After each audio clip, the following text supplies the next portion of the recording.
All right, good evening, everyone, and welcome to the Thursday, January 22nd, 2026 special meeting of the Boulder City Council. One moment.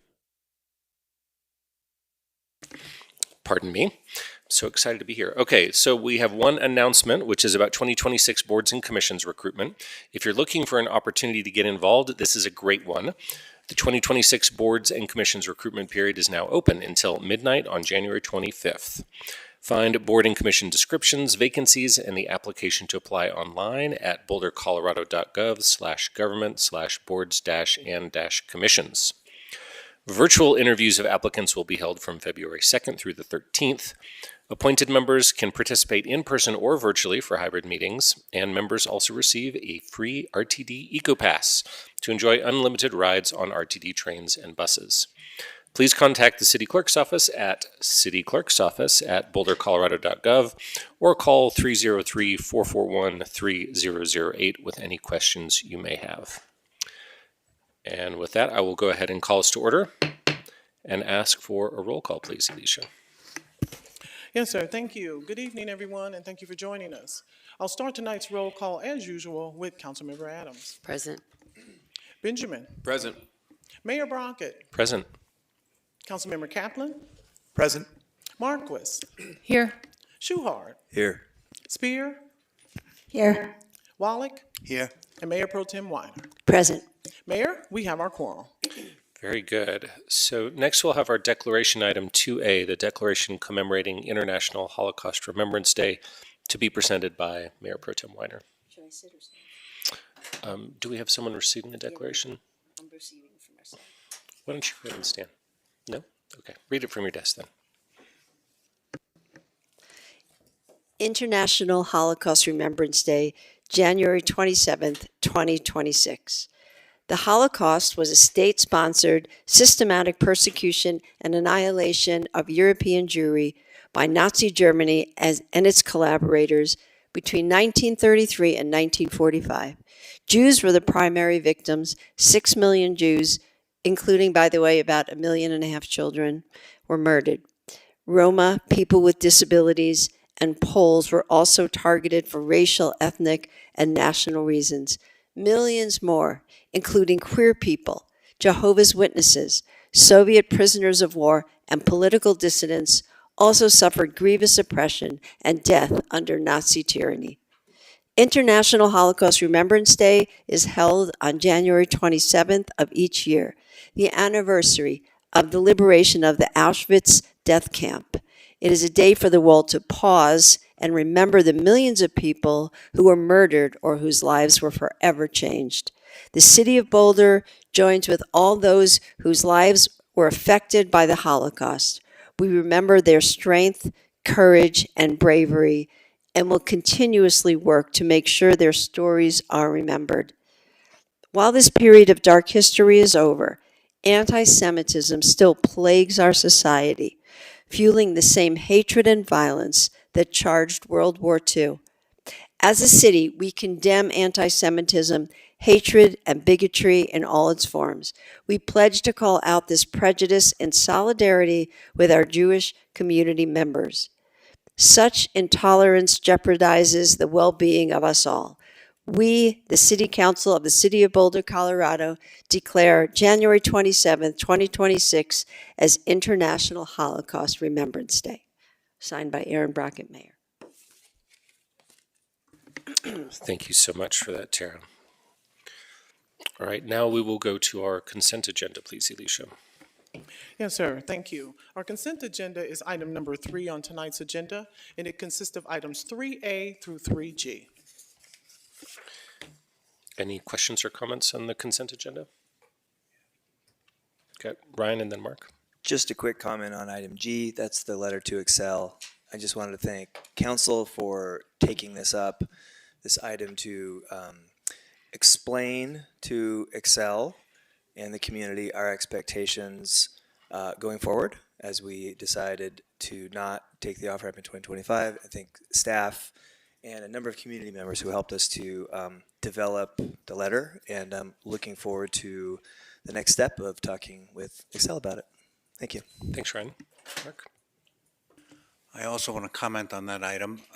I want to thank staff for what I think is an astonishingly good draft. I was very, very impressed. I think it captures the tone that we're trying to convey. It captures the substance of what we're trying to convey. And I think it just knocked it out of the park. So my very, very great gratitude to staff for doing this and doing it so very, very well. Thank you. Thanks. I certainly agree with that sentiment. Seeing no other hands, perhaps a motion? I move the consent agenda. Second.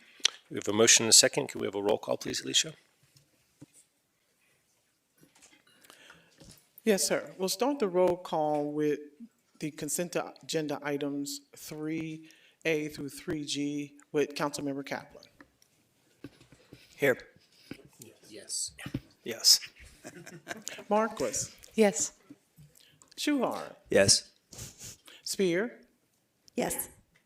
Wallach, Yes. Mayor Pro Tem Weiner, Yes. Councilmember Adams, Yes. Benjamin, Yes. and Mayor Brockett. Yes. The consent agenda items 3A through 3G are hereby passed unanimously. Thank you very much. Now can we go to our first public hearing item, please? Yes, sir. Our public hearings are item 4 on tonight's agenda. 4A is the second reading and consideration of a motion to adopt Ordinance 8731, amending Chapter 2-8 Purchasing Procedures, BRC 1981, updating the city's purchasing procedures and setting forth those related details. Thank you so much. Excited to finally be here at this moment. And to introduce the item, I will pass it on to our Finance Deputy Director, Joel Wagner, who will no doubt introduce our newest procurement manager. And so just a welcome and a caution to be very nice to our newest first-time presenter here. So Joel, with that, I pass it on to you. Good evening, Council. Again, Joel Wagner, Deputy Finance Director. You've been eagerly anticipating the update of our Boulder purchasing procedures, I'm sure. An item so riveting, we last touched this in 1994? 1997. Maybe 1 year after a certain individual graduated high school who's talking to you today. So it's been a minute. The team has been working on this diligently with our city attorney's office, and as Nuria said, Michael Van Ousdal, our new purchasing manager, is here. He has been with us since December, so be gentle. And he's got a great presentation for you, talking about how we're going to modernize our purchasing program. Thank you.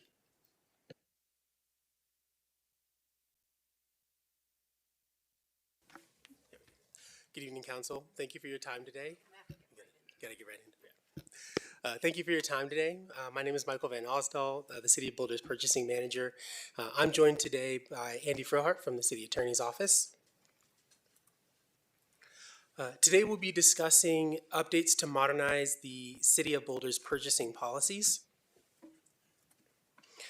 As a general overview, the goals of city procurement are to acquire goods and services for the city in accordance with policy, at best value and lowest cost, with transparency and accountability, with fairness and equal opportunity, while pursuing economic and social development, furthering environmental sustainability, and with efficiency and effectiveness. Through these proposed changes, we aim to update our purchasing policy to achieve three main goals. The first being to modernize and streamline the procurement process, strengthen language regarding equity and sustainability, and to reduce barriers for small minority and women-owned businesses. What's changing? So first, we would like to increase our informal bid threshold from $50,000 to $100,000. This aligns closer to both state and federal bid thresholds. The current thresholds were set in place in 1997 and no longer reflect the current economy. Other changes include the ability to utilize alternative bid contract delivery methods in regards to construction, update our best practices to clarify piggyback contracting, electronic bid openings, and the city's ability to reject bids. We've also proposed updates to the environmental policy section to support sustainability initiatives. And lastly, we would like to update the code to authorize a business opportunity program. We propose these changes in hopes to add clarity and authority to our purchasing policy and procedures. For example, we want to clarify our ability to conduct interviews with proposers who may have scored closely during the written evaluation process. We also have a desire to avoid legal challenges concerning environmental and sustainability or requirements associated with a particular project. Within the construction space, we would like to add more tools to our toolbox, so to speak.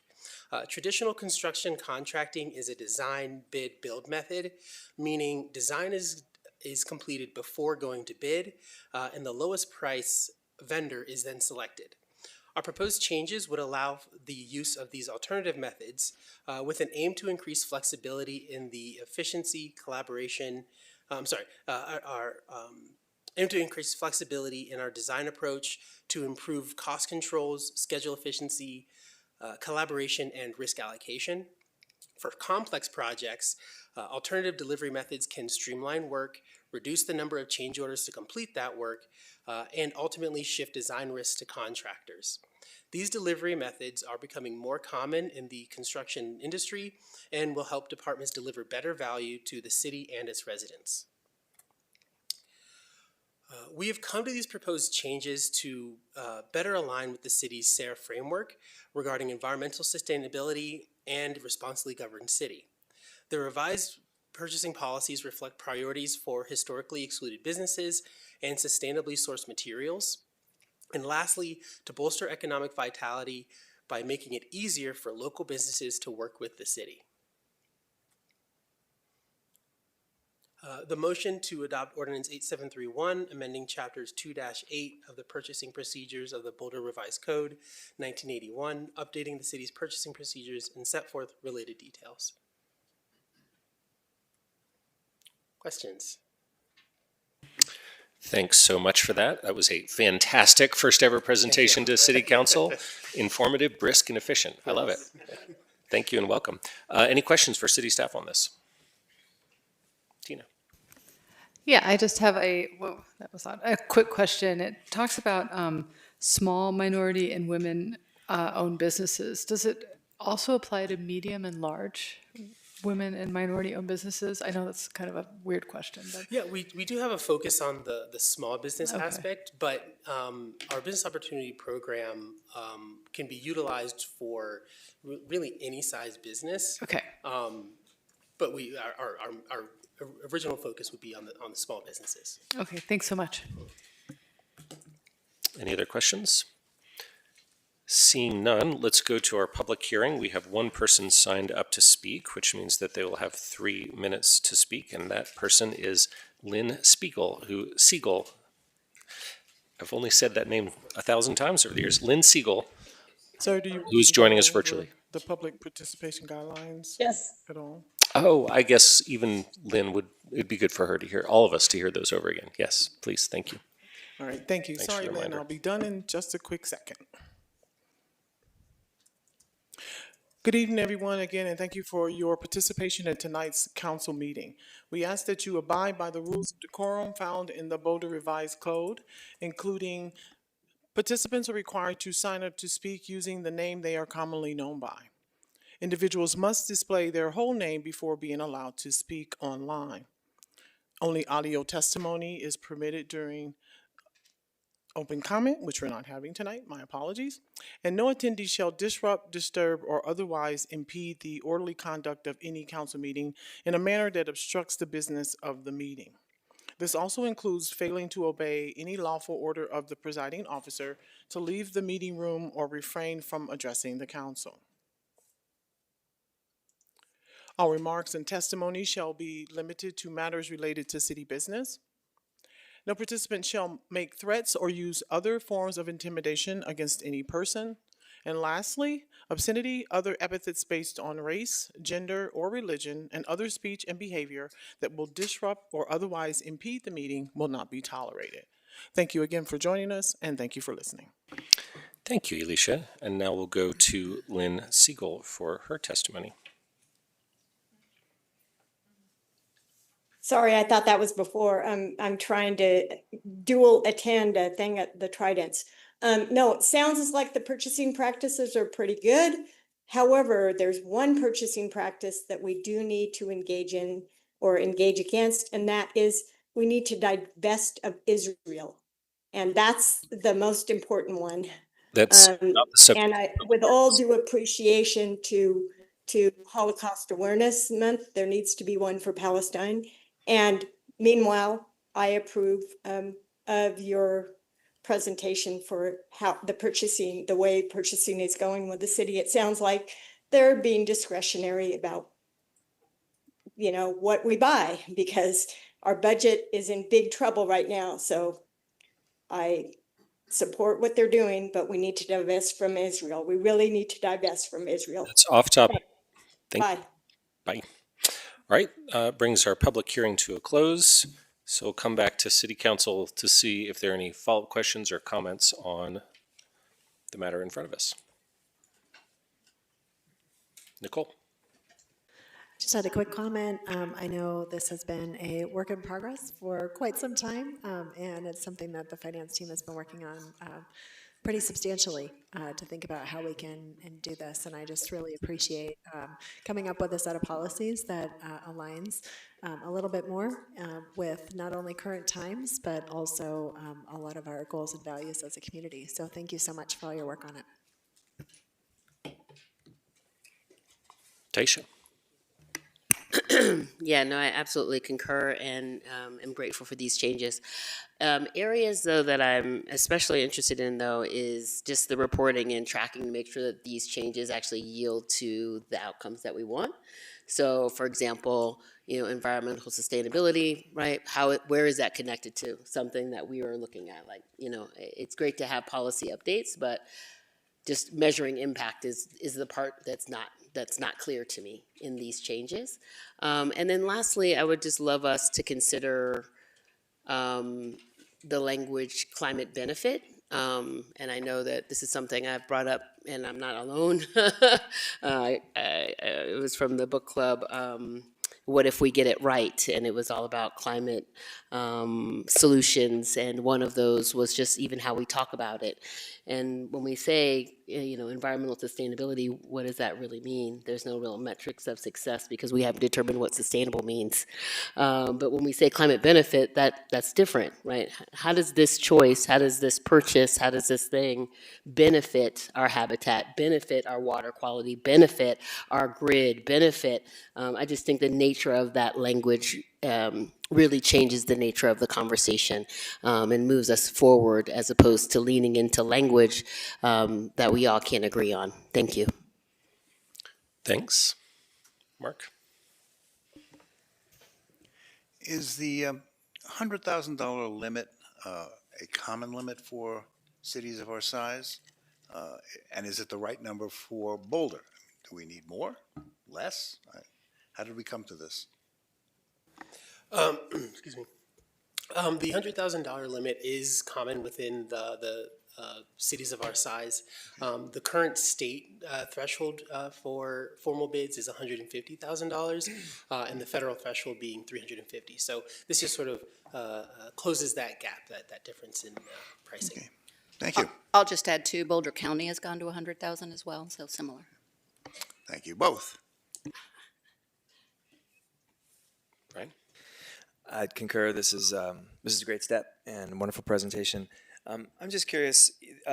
My read on the environmental policies part of it is that this policy will enable the city manager to develop more detail level. I don't know if you call it policy, but guidelines or something like that. And I'm just wondering if the city have other cities done this that will give us a template, practices to borrow from, or is this pretty unusual what we're doing?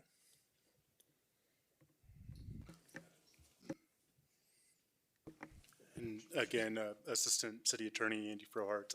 I don't think it's unusual. We've been already slowly implementing these practices through contracts. So I think we're trying to just make sure that we have that clear authority so that there's no issues when it comes to procurement, but otherwise this is going to be a little bit evolving and a little bit of, working to see what the market will tolerate and what is going to be most beneficial, so. Okay, great. Mainly getting at, it looks like this will catalyze or at least facilitate some more thinking about the detail of the environmental work. So it sounds like that will be an iterative work in progress and be interesting to watch how that goes, but I'm very supportive of it. Thank you. Thanks. Tara? We all love this. Thanks so much. Can we make a motion? Can I make a motion now? Great. I make a motion to adopt Ordinance 8731, amending Chapter 2-8, Purchasing Procedures, BRC 1981, updating the city's purchasing procedures, and setting for related details. Second. Thanks. Motion is second. Did anyone want to speak to the motion before we go to a vote? Seeing no hands raised, Alicia, can we have a roll call, please? Yes, sir. Thank you. We'll start the roll call for the adoption of Ordinance 8731 with Councilmember Marquis, Yes. Shuhart, Yes. Spear, Yes. Wallach, Yes. Mayor Pro Tem Weiner, Yes. Councilmember Adams, Yes. Benjamin, Yes. Mayor Brockett, Yes. and Councilmember Kaplan. Yes. Ordinance 8731 is hereby adopted unanimously. Excellent. Thank you so much. Hopefully we weren't too rough on you on your first outing. Appreciate all of staff's hard work on this, and great job doing this for the first time since 1997. I won't mention what I was doing back then. Mayor, if you will, and I appreciate the presentation as well and your support in this. I just wanted to give a shout out as well to our Office of Equity and Belonging, who works so hard and will continue to do so as we build out the Business Opportunity Program, and wanted to lift up their tremendous efforts as well. Thank you. Appreciate that, Nuria. Thank you. All right, Alicia, can we go to our next public hearing, please? Yes, sir. Thank you. Item 4B on tonight's agenda under our public hearings is the consideration of a motion to approve the list of community change requests to be considered during the Boulder Valley Comprehensive Plan update. Thanks so much, and I know that we will be going to our Director of Planning and Development Services to give some remarks. Brad? Thank you, Nuria. Good evening, council members. Brad Mueller with the Planning and Development Services Department. We are back. You have heard us say in December that we are moving towards a funneling effort, a funneling process for the comprehensive plan update, working to refine some of the policy options, and ultimately a draft that you're going to see here and the public's going to see in March. So today's process is similarly a funneling opportunity, but it also is the formal opportunity to recognize formal community submittals. But it also, it's key to understand it's not a final decision-making process. For the items that you decide this evening, they will simply move forward, and you will have given us the go-ahead to move forward through this screening process, and then refine the analysis, do additional analysis, and refine any policies that relate to that. We will still see other input through the process and through the draft, but this is an important step along the way, as our senior planner, Chris Ranglos, is going to explain and present this evening. Thanks, Brad. My name is Chris Ranglos. I'm a senior planner on the comprehensive planning team, and I'm excited to bring forward the community change request process before council this evening. Just a quick rundown of the agenda. We'll start with a staff presentation. It may not be as brisk as the item before us, but I will do my best. We'll answer any clarifying questions from council, host the public hearing, and then city council will deliberate. So we'll start here. What is the community change request process? And this is really actually a formal process that's specific to the Boulder Valley Comprehensive Plan. It's one of the several ways that community can provide input during a plan update. And through this process, community members can request changes to the plan's policies, the future land use map, or the planning areas map. Now, tonight's role for City Council, as Brad had mentioned, is really an initial screening of all of these requests. that were submitted to the city between the period of August 11th through October 3rd. No requests are being approved or denied at this stage. City Council is simply making a determination on which request should move forward for further analysis alongside the draft comprehensive plan. And again, any final decisions regarding these requests will occur during the final plan adoption hearing set for this summer of 2026. So this is really a three-step process. Step one was the request window application window, which opened on August 11th and closed on October 3rd, as I'd mentioned. And during that period, the city received a total of 34 requests for changes to the plan. Step two is really the initial screening phase. That's where we're at tonight. And during this step, staff reviews all of the submitted requests and makes a recommendation about which ones meet the initial screening considerations to move forward for further evaluation alongside the draft comprehensive plan. So each of the plan's 4 approval bodies will hold a public hearing to vote on the list of requests that should be considered further. And again, the action being requested of City Council this evening is really a vote on that list. Again, not a decision on if an individual request should be approved or ultimately denied. So we'll move on to the third step in this process, and this is the further analysis and final review of the change requests that are voted on to move forward. So once that list of advancing requests is finalized by all 4 of the approval bodies, staff will conduct additional analysis and develop recommendations regarding the proposed changes. I do want to point out an important part of this phase is going to involve translating land use designations. As council is aware, the draft comprehensive plan proposes a significant revision of land use designations. And because of this, those changes have not yet been formally adopted. So requests were submitted using the current 26 land use designations. Now, for the land use change requests that do move forward, staff will be doing a translation essentially of the existing designations into the proposed revised designations as part of the draft plan. As part of that work, staff will also be reaching out to the applicants to confirm the intent of their requests, which will ultimately help us as staff inform the recommended new land use designations that will be included in the draft plan.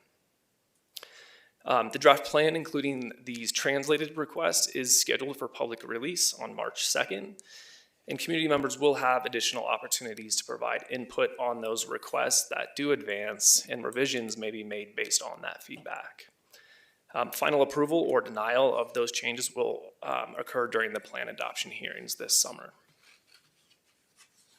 So just a little bit on communications and outreach.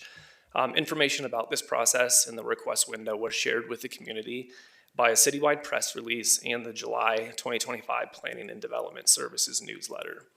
We hosted 2 in-person office hours to help answer questions about the process and the submittal requirements. A public notice was sent in December to property owners that were impacted by a request in which they themselves did not submit the request.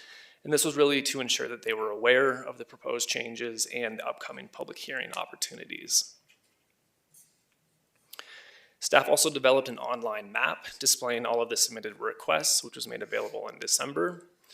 In addition, information about the change request process was provided on the project website and discussed at many of the in-person engagement events over the past year and a half. And to date, staff has received 5 community member comments. I'll spend a little bit of time on this slide. I've mentioned a few times that all 4 of the comprehensive plan approval bodies have a role in this process. And the role that each body plays is ultimately defined in the comprehensive plan amendment procedures. These roles are largely based on the size, the location, and ultimately the scope of the potential change. And so the table that you see on the slide here summarizes how those roles apply specifically to land use change requests, and shows which approval bodies are involved depending on the planning area and the planning change and the acreage. So for Area 1 land use change request, this is all requests that are within city limits. That's a 2-body decision, so City Council and Planning Board. For Area 2 land use change requests that are 5 acres or less, same thing applies. It's City Council and Planning Board that have authority over those requests. For anything that's over 5 acres in Area 2, the Board of County Commissioners have a call-up option, and then any land use change in the Area 3 rural preservation area, all 4 bodies have a review of those requests. Similar table here. This table is really summarizing how those roles apply specifically to any of the planning area changes or the policy change requests that we received. So any change from Area 3, rural preservation, to Area 2, that's under 5 acres, again, the city and the planning board have authority over those. For any rural preservation to Area 2 adjustment that's over 5 acres, then that would also go to the Board of County Commissioners. Any policy or text amendment change that is really specific to the city, has a city impact, then the city planning board and city council have authority. And for any policy or text amendment that does have county impact, then all 4 bodies would review that request. So just a quick summary of the requests that we received. Again, 34 in total. Of those, 22 were for land use changes, 3 of them were for planning area map changes, and 9 were for policy or text changes to the plan. So before we jump into the list of changes that are recommended for further consideration, I do want to make clear that the staff screening of these requests was not a detailed analysis, as this level of evaluation would be done for those requests that do move forward for further consideration into the draft plan. This screening, however, did apply a consistent approach and considered the items shown here for this initial screening phase. The list of considerations is drawn from and found in the IGA, or the intergovernmental agreement between the city and the county where the amendment procedures live. Staff from the city and county did agree that the list in the IGA needed a little bit of refinement to be useful, and believe that the revisions do capture the scope of what the IGA intended for us to consider and more. So I'll walk through these just briefly. For consideration number 1, the IGA speaks to consistency with the purpose of the update. Staff have ultimately translated this into consistency with comprehensive plan goals. So essentially, we considered if the proposed change is a type of change that can be reviewed as part of an update, and have interpreted the purpose of the plan update to be the implementation of the city's sustainability, equity, and resilience framework through comprehensive planning, which are also the goals of the comprehensive plan.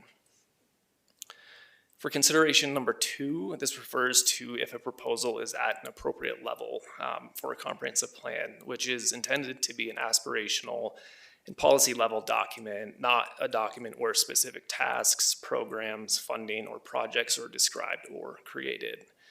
So there are some requests which simply are not appropriate for the comprehensive plan to address, and we'll walk through those a little bit later on.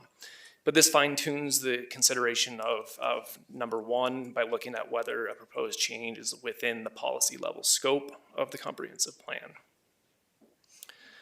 Consideration number 3 is really kind of a pragmatic element, which acknowledges that there are limitations in the resources we have to complete the major update.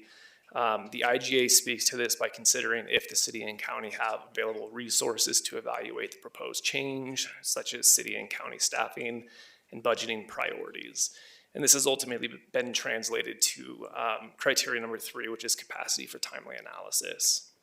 And finally, consideration number 4 speaks to the fact that the project to date has really been shaped by a very large and broad community engagement effort, and input from you all as well as the other 4 approval bodies.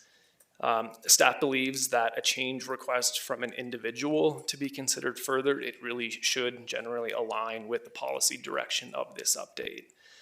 The IGA asks that we consider the compatibility with adjacent land uses and neighborhood context, and staff has ultimately expanded this to consider consistency with the proposed plan direction. Staff believes this implements the logic and the purpose of the amendment procedures requirement that during major updates, policy changes really should precede map changes, as major policy changes may occur during a major update, and that land use map changes should be consistent with and follow those policy changes. Okay, we'll start going through them. We'll start here with the land use map change request that staff is recommending for further consideration, and due to time constraints, I won't walk through each individual request this evening, but detailed information in the staff recommendations and rationale for each request are included in attachment B of the memo packet. For this set of requests here, staff determined that they do clearly meet the initial screening considerations and are appropriate to further evaluate alongside the draft comprehensive plan. Specifically, these requests are consistent with the overall plan goals. They fall within the policy level scope of the comprehensive plan. We do believe that they can be analyzed within the project timeline, and that they do align with the proposed plan direction that, again, is based off of an extensive amount of community engagement that we've performed. Similar to the previous set of requests, staff determined that these also are consistent with the initial screening considerations, and you can see the screening considerations there on the right of the slide. I do want to note that staff has received several public comments related to request number 10. This is for Sioux Drive, the south side of Sioux Drive, mostly from residents who do live on that section of the street between Pawnee and Thunderbird Drive specifically. These comments have expressed opposition to the requested land use change, and those have been included in attachment D of the memo packet.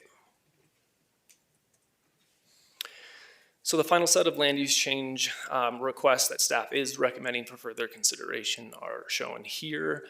But before we move on to the requests that are not recommended for further consideration, I do just want to remind council that a land use translation is going to ultimately need to take place. So, for example, if a request proposes a change from, let's say, a low density designation to a medium density or a high density designation, staff will conduct additional analysis and work with the applicant to determine the most appropriate new designation. This designation would then be included in the draft plan for community feedback beginning on March 2nd. So in practice, this could mean a change from a current low density designation to, let's say, a neighborhood 1, it could be a neighborhood 2, or maybe even a community hub. That's really the next step in this process and the work that's to come. Okay. Staff is not recommending 3 requests for land use changes be considered further. These requests are all similar in nature and in location, situated in Gun Barrel near Twin Lakes. Staff has found them generally inconsistent with the most recent draft policy and land use map direction. These parcels are in Area 2, which has long been designated for future urban services and intended for annexation into the city since the 1970s. And urban services are already available nearby. While these sites do hold value for adjacent neighbors, offering scenic quality, neither the city nor the county has found that they meet the criteria for open space designation or acquisition for broader community benefit. Okay, we'll move on to planning area change request. This list is not as extensive. We are recommending that 2 of these requests move forward, request number 24 and number 25. We'll start with number 24. This is for 6710 Arapahoe Avenue. This is home to the Westview Church, and the applicant has expressed an interest in potential future annexation. Now, while this planning area change does not guarantee annexation from Area 3 Rural Preservation to Area 2, this does set the stage for possible annexation into the future. The property is adjacent to city limits near the Boulder Valley School District Education Center and has access to existing infrastructure and transportation options, which supports compact and efficient growth. Similarly, the applicant at 810 Marshall Road has also expressed interest in potential future annexation, and like the previous request, this property is adjacent to city limits, other Area 2 properties, and nearby infrastructure and transportation services make it suitable for compact and efficient growth. The one planning area change request that staff is not recommending move forward is for 5000 28th Street, and this request is for a change in the Area 3 planning reserve to Area 2. According to the amendment procedures, only the city can initiate a change in the Area 3 planning reserve, ultimately making this request ineligible for further consideration. Okay, policy and text changes. As I mentioned earlier, we received a total of 9 requests for changes to the plan's policies and text, and of these, we are recommending that request number 34 be considered further. This request was somewhat unique. The applicant submitted several red line edits to the plan's existing transportation-related policies, and most of these revisions do align closely with the draft policy direction and present meaningful opportunities to strengthen mobility outcomes. However, not all of the proposed edits can be applied directly due to the significant consolidation, modification, and in some cases removal of transportation-related policies. In addition, some of the request implementation and programmatic recommendations are outside the scope of the comprehensive plan's aspirational policy level framework and will not be considered. There are several requests that staff is not recommending for further consideration. We'll start with request number 26. This calls for a vision level funded regional wildfire mitigation program that addresses ignition sources, parcel level targeting, fuel management, structural hardening, and emergency response. And while this request does align well with the comprehensive plan's goals and the latest draft policy direction, the specific operational elements that are being requested, we feel that they fall outside the aspirational policy level framework of the plan, and that these are really better suited as implementation strategies. Request 27 is similar. It proposes a policy that's focused on sustainable agriculture, water use, and modernization of irrigation infrastructure. And again, this does align broadly with the plan's emphasis on supporting viable agriculture, efficient water use, and climate resilience. However, once again, the detailed elements such as funding mechanisms, partnerships with ditch companies, and infrastructure upgrades, as well as on-site farm irrigation improvements, we feel are implementation strategies that do exceed the scope of the comprehensive plan. In addition, for Boulder County specifically, county staff feels that these policies supporting private ditch companies and their infrastructure are really more appropriately addressed at a county-wide scale rather than within just the geographically limited planning area of the comprehensive plan. Okay.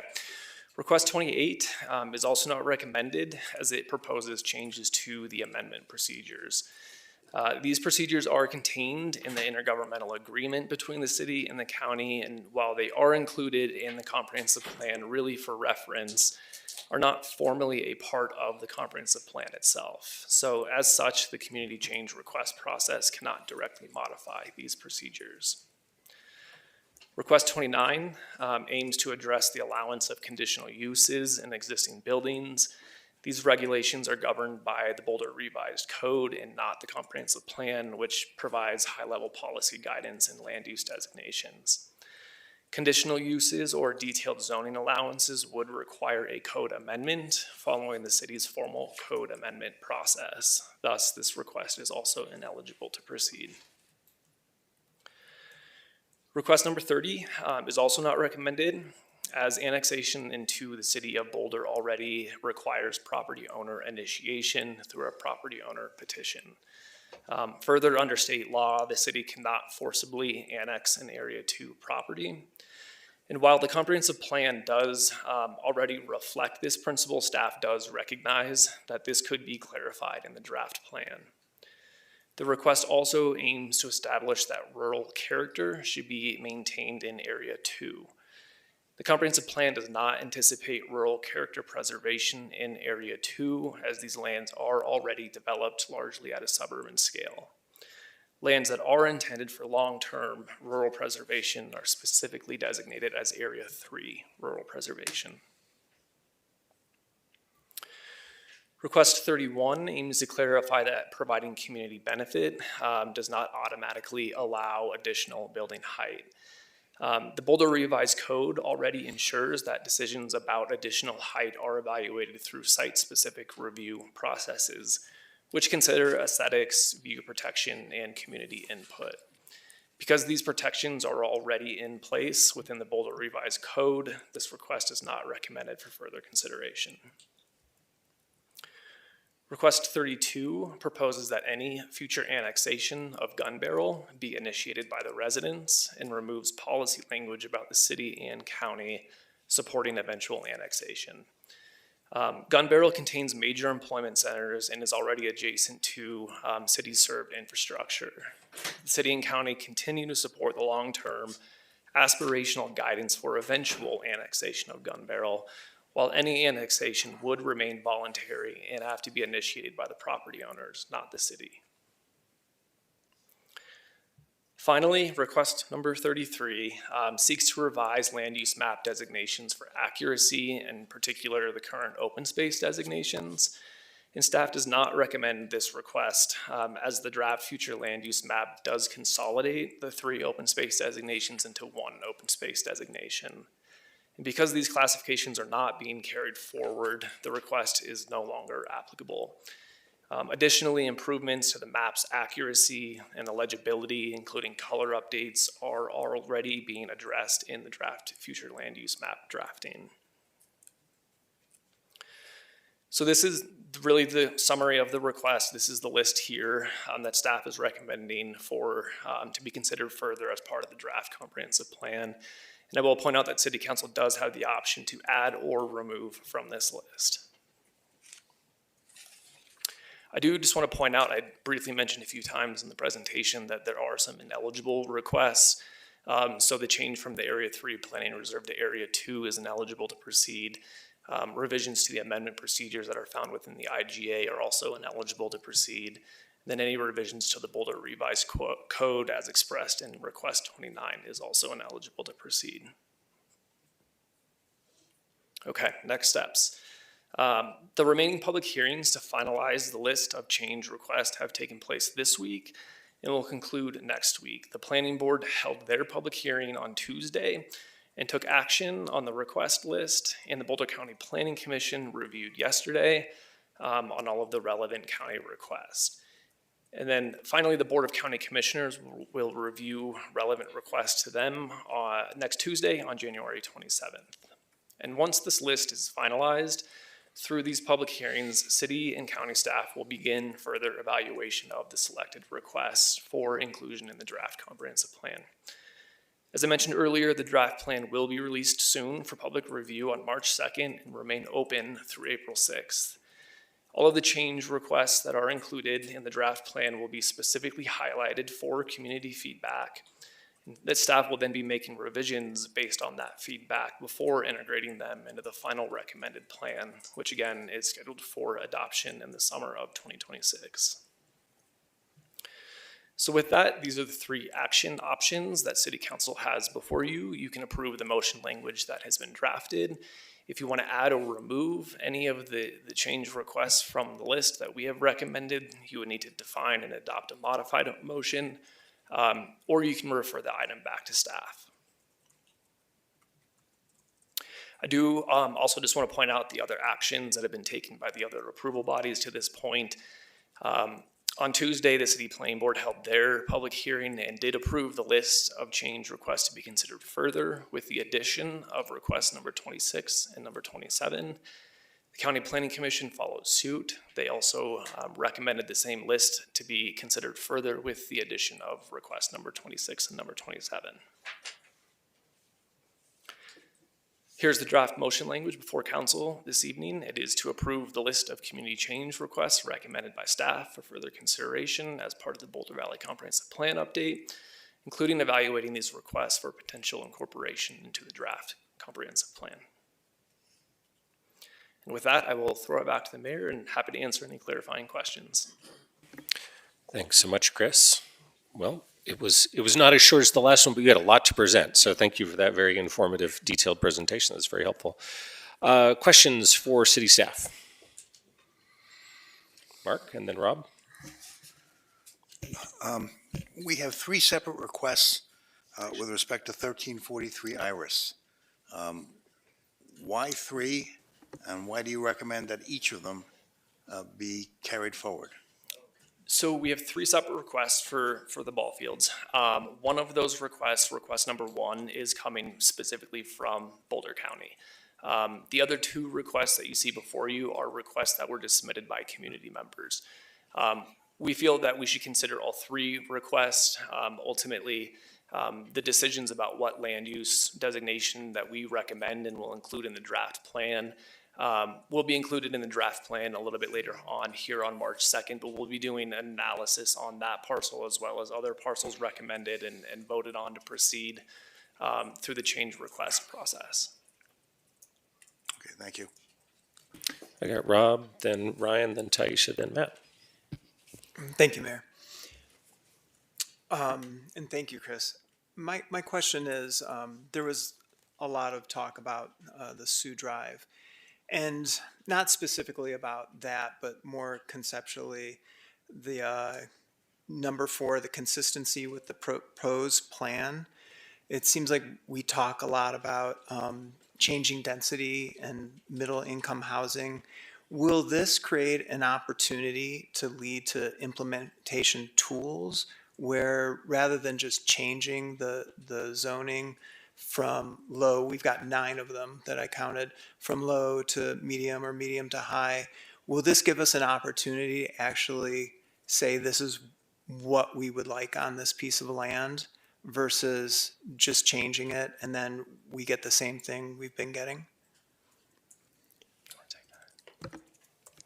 Good evening, Council. Christopher Johnson. I'm the Comprehensive Planning Manager.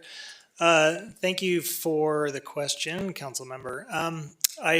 Essentially, the land use map remains at that very high level visionary status and definition. So what it would do is it would define what the future vision for that particular property is, but then ultimately it will be up to an individual property owner within that area, within that land use, to propose a potential rezoning or redevelopment to actually take advantage of an area that might have changed from low residential to medium, as an example. But the comprehensive plan itself won't actually dictate what needs to happen on that property. That's part of a future step. Thank you.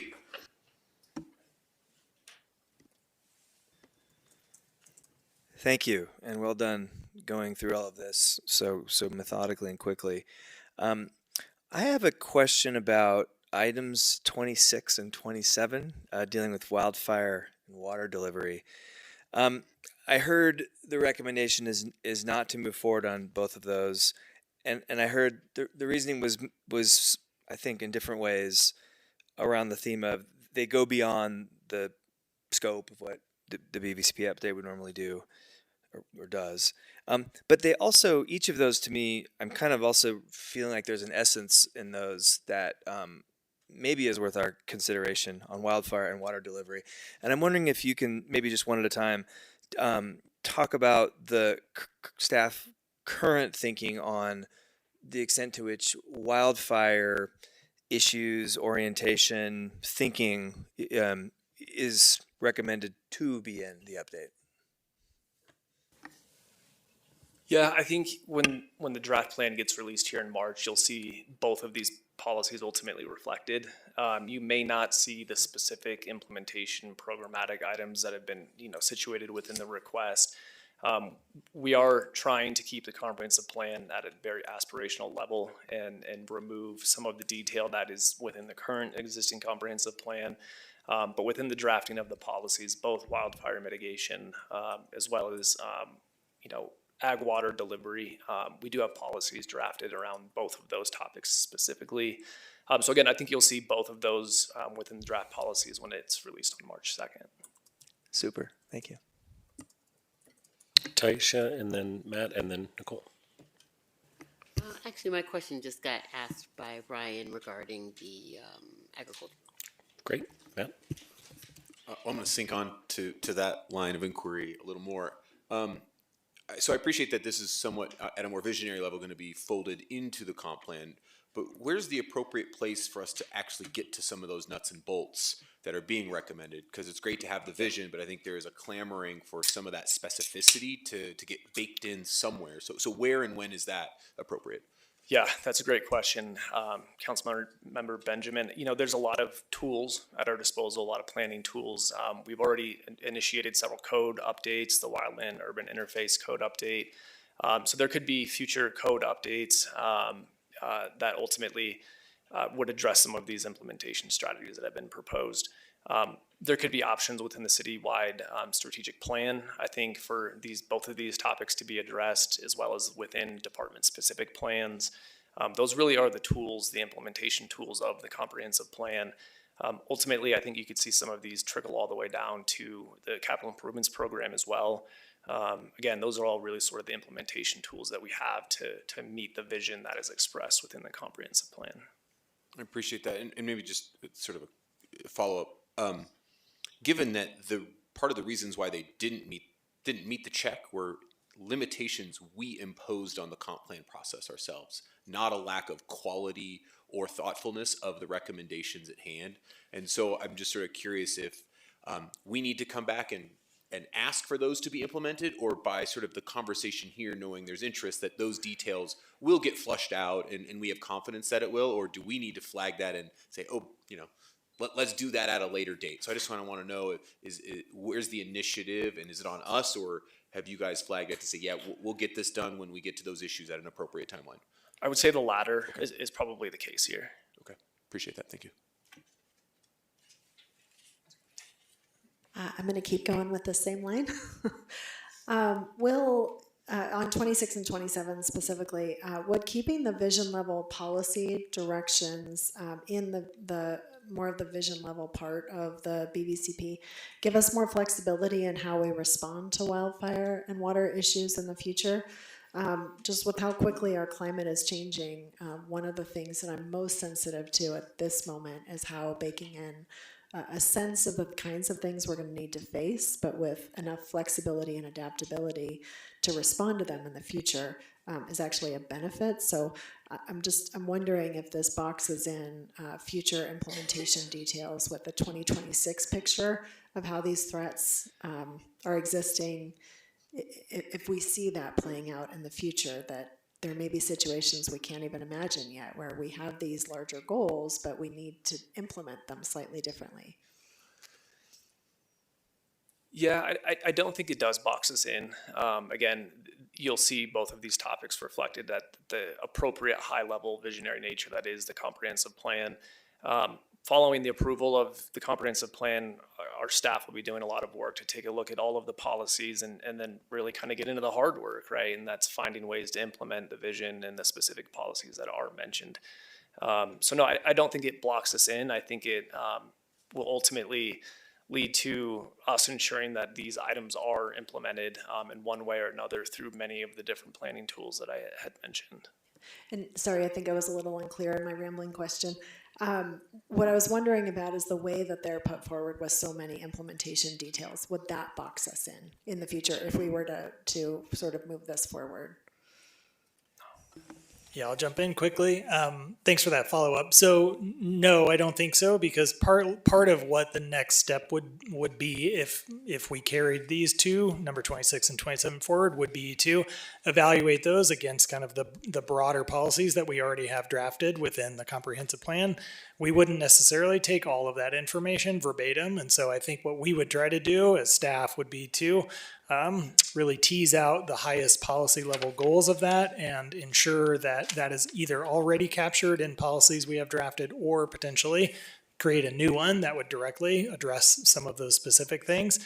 I think your line of questioning and sort of what you're getting at is exactly what Planning Board and the Planning Commission discussed and why they added those back in, because they felt like there was enough quality information at the policy level that we as a team should continue to sort of wrestle with that and continue to discuss that and further evaluate that for potential inclusion in the plan itself. But ultimately, those more specific tasks would be dealt with through those mechanisms that Chris mentioned, but also your council priority and retreat exercises, things like that, where you might be able to identify a priority project that's specific to implement one of those policies.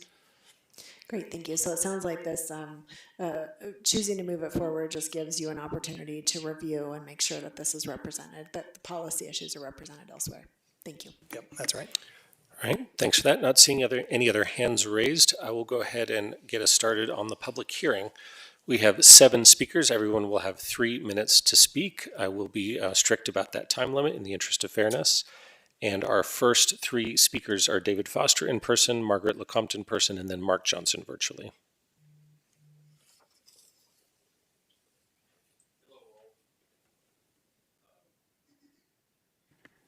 Thank you.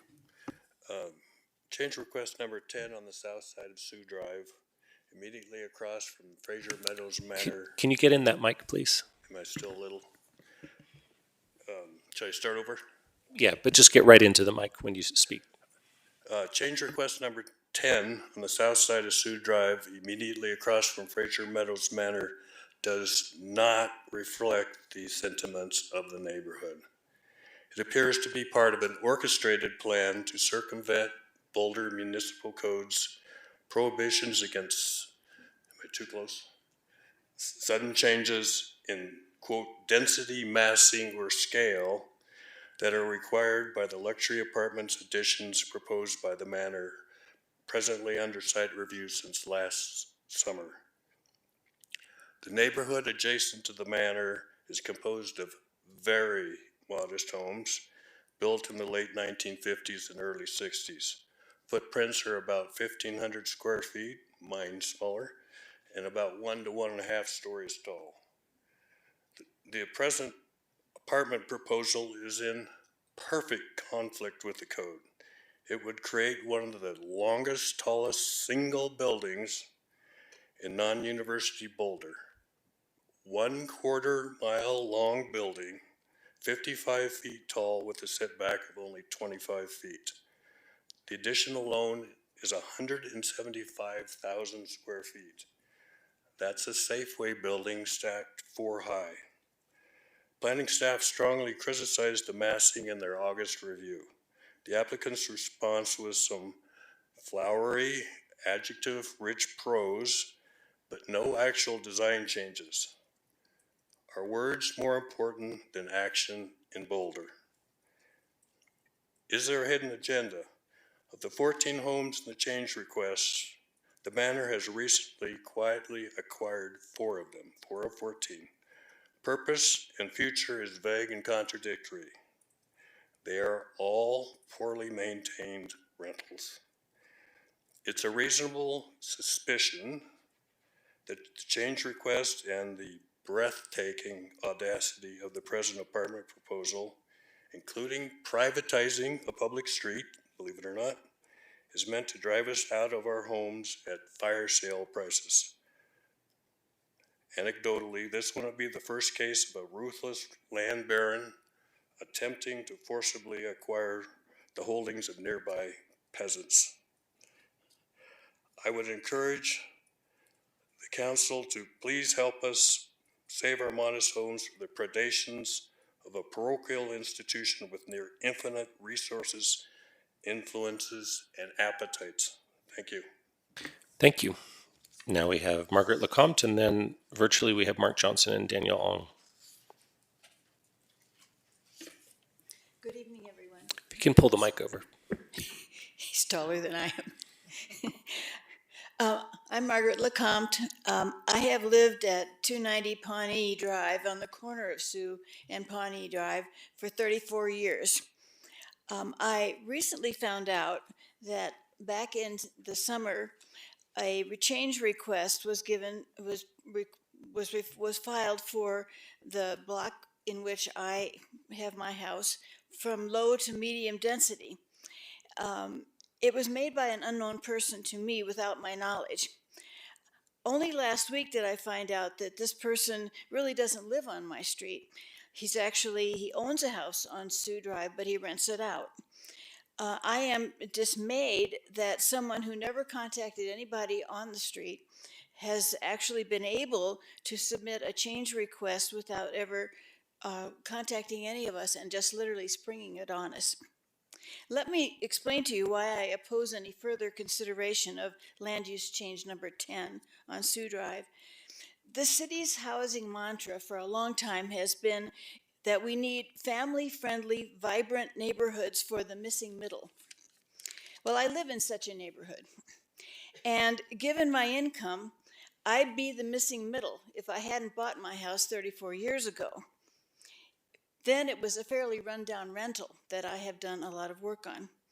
But it was perfect for me because it was close to where I work. It's modest size. It was near a school and a nice shopping center, a church, plus the modest size then retirement home to which my mother moved in 1999. And it had a yard for a garden. It was all I could afford, and it is still all I can afford. It still has a mix of older residents and young families who are raising their children in what they hope will be their forever homes, and they are living among friendly neighbors. But this land use change to a greater density and a different housing type will change everything. And there is an elephant in the living room. The once medium-sized Fraser Meadows retirement community has metastasized from one city block to now two city full blocks, and now it wants a third one to build a 55-foot, 4-story tall, 3-block long behemoth with 94 luxury senior apartments that Boulder does not need. And our homes, they'll be bulldozed and replaced with multifamily housing to create a transition between the single-family homes that characterize our neighborhood and the towers of Fraser Meadows Manor. We were a family-friendly, vibrant neighborhood, and will be replaced with a crowded concrete urban cityscape, choked with traffic, no longer desirable for families, children, pets, and the elderly. Please remove it. Thank you. you. Now we'll go virtually to Mark Johnson and Danielle Ong, and also Lynn Siegel. Good evening, everybody. This is Mark Johnson. Can you hear me? Yes. Wonderful. Thank you for hearing our input. My family lives on the south side of Sioux Drive, with Fraser Meadows Manor currently proposing to build a 175,000 square foot, 55-foot high structure that's basically resembles a wall directly across the street from us. And now this new proposal number 10, enabling replacement of single-family homes with duplexes and triplexes, we feel increasingly pressured from all sides. It feels like the home and neighborhood that my family consciously chose for specific reasons 20 years ago is being taken from us. We simply want to live peacefully in the neighborhood where we are raising our daughter, paying taxes, and contributing to this community. If both the Fraser Meadows expansion and the land use designation proposal pass, there will be no homeowners left on Sioux. We will all be ruthlessly pushed out so that Fraser Meadows can generate millions more dollars while paying no property taxes, and so that property owners, not homeowners, such as the individual who proposed this community change request, can profit as well. The person who submitted the rezoning proposal does not even live in the house they currently rent on Sioux. They are head of an architectural firm, and they never bothered discussing their proposal with any of the residents who actually live on Sioux. It seems that many architects, builders, and large businesses in Boulder are lobbying for increased density under the pretense that it will result in more affordable housing. Yet very little affordable housing is actually being built. If these proposed duplexes and triplexes on Sioux were required to be genuinely affordable, I would be more open to this proposal. If density in Boulder must increase, why focus on existing neighborhoods where there is available space, or when there is available space around the city? For example, near Gateway Fun Park, where additional housing could be built without directly impacting established homeowners. Why do developers with purely financial interests get to determine what happens in the neighborhood where my family has lived for 20 years? Shouldn't we be listening more closely to longtime members of the community, people who care deeply about Boulder and have contributed to it in countless ways, rather than to developers who are not invested in what will truly enrich our community? I thank you for your time. Thank you. Now we go to Danielle Ong, and then Lynn Siegel and Adrian Sofer.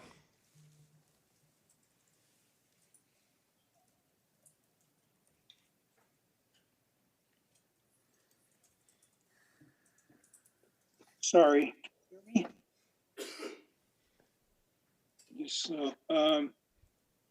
Hi, I'm Daniel Ong, a 45-year owner resident in the Eastridge neighborhood, and the applicant for request 22, which is to increase the density of Eastridge neighborhood from low to medium density. I started out my narrative, the best place to put more student housing is right between both CU Boulder academic campuses, Main and East Campus. And Eastridge is the only neighborhood currently low density that meets that qualification. Regarding my preface, it just says staff's analysis is in progress.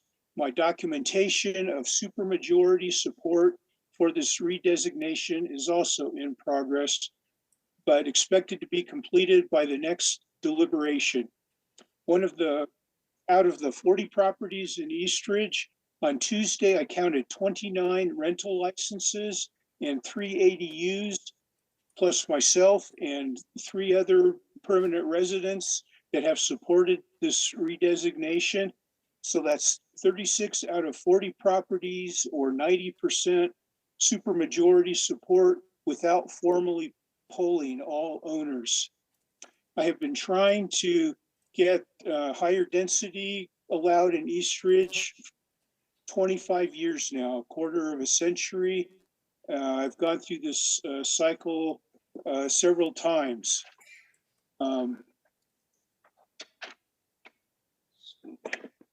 I do want to note that since I made my request, I found out about the university planning a housing development just south of University Heights on Colorado Avenue, across from the engineering center and the parking lot there.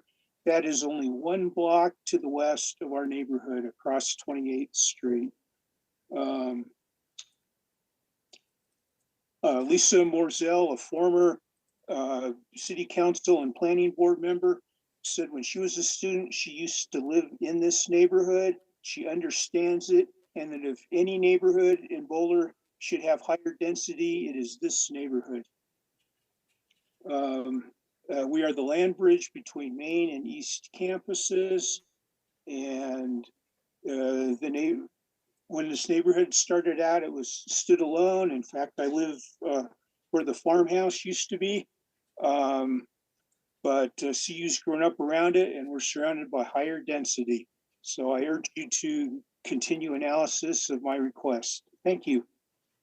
Thank you. Now we'll go to Lynn Siegel, then Adrian Sofer, and then Elaine Winans in person. Okay, pulling up my notes here. Okay, first of all, hi, the previous guy that spoke, Daniel, this is not a precedence is not it's not a one-up. Let's see how much density we can get here. That's what the theme has been with all of this. The height limit, and that's not a good reason. Well, this place up at University Heights in Bella Vista, that went up to 7 stories. So that allows me to go up. That's the whole problem with this situation. Let's set this high precedent. Well, CU doesn't have a precedent. They can go as high as they want. And you know what? They own that area around Naropa of Lincoln School, and they're going to go up to like 7 stories on that, or 6 stories anyway, something more than our 55-foot height limit. And you can bet that they're going to do the same thing on Rincon, Mexico, which they bought in the future. And who owns Boulder, University or Boulder? Gun Barrel? We should unannex Gun Barrel because it was a flagpole annexation in the first place, an opportunistic situation. And the last thing we should do is expand something bad already. Area 3, no way. That is for emergency, for agriculture if we have no more food anymore, and it's the only way, or solar if we have no more energy after Excel puts us on a permanent PSPS. That's what Area 3 is for. No way. Don't even get near there. The Iris Fields, that needs to be reevaluated entirely.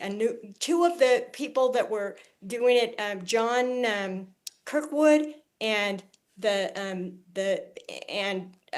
guy from Rubicon, are one and the same, okay? Because the guy from Rubicon did Mapleton Academy, and he wants to, take over as much as he can.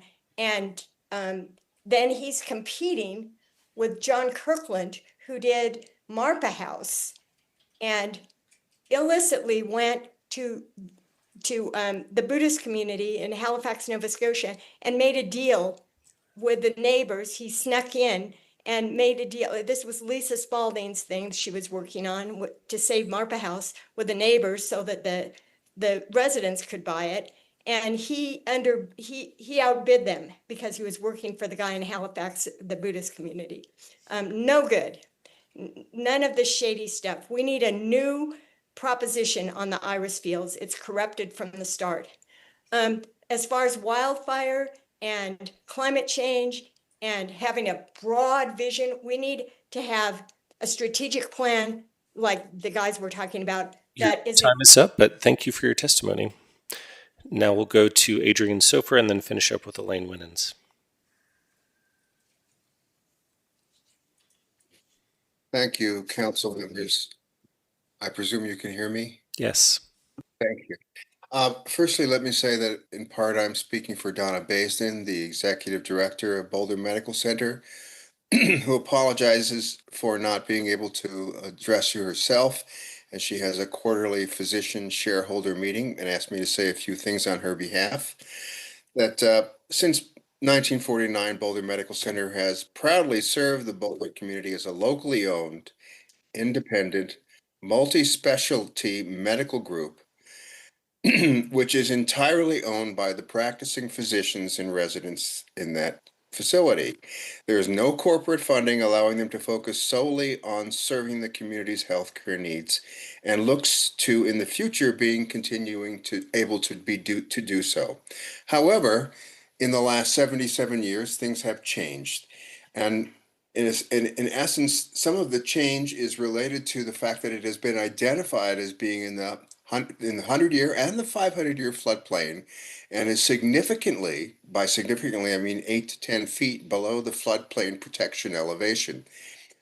Boulder Medical Center cannot stay in its current facility and provide for the city's ongoing healthcare needs, which it has every intention to do so. It must move. In order to provide for the fees associated or the costs associated with new land purchase and construction of new state-of-the-art medical facilities, it needs to sell its land, which is its greater financial asset. And it needs to provide as much money as it can in support of that new facility to come. Interestingly enough, it has the opportunity to do so relative to the fact that it sits on a shared block with a neighborhood center that already has been identified in Appendix N as being potentially serving a need for not only community shopping and common areas, but also as targeted for via Appendix N greater housing in support of 15-minute neighborhoods. We are proposing that this share the same land use designation as the shopping center itself. And in the future, we will be coming towards this council and planning board with a rezoning application in support of that change, as well as a request to include it in Appendix N to maximize the potential density allowable so that the medical center can sell the land to an appropriate housing developer that will provide as much possible finance for a new medical center to support the needs of the community. Thank you for your time. Thank you. Our final speaker is Elaine Winans.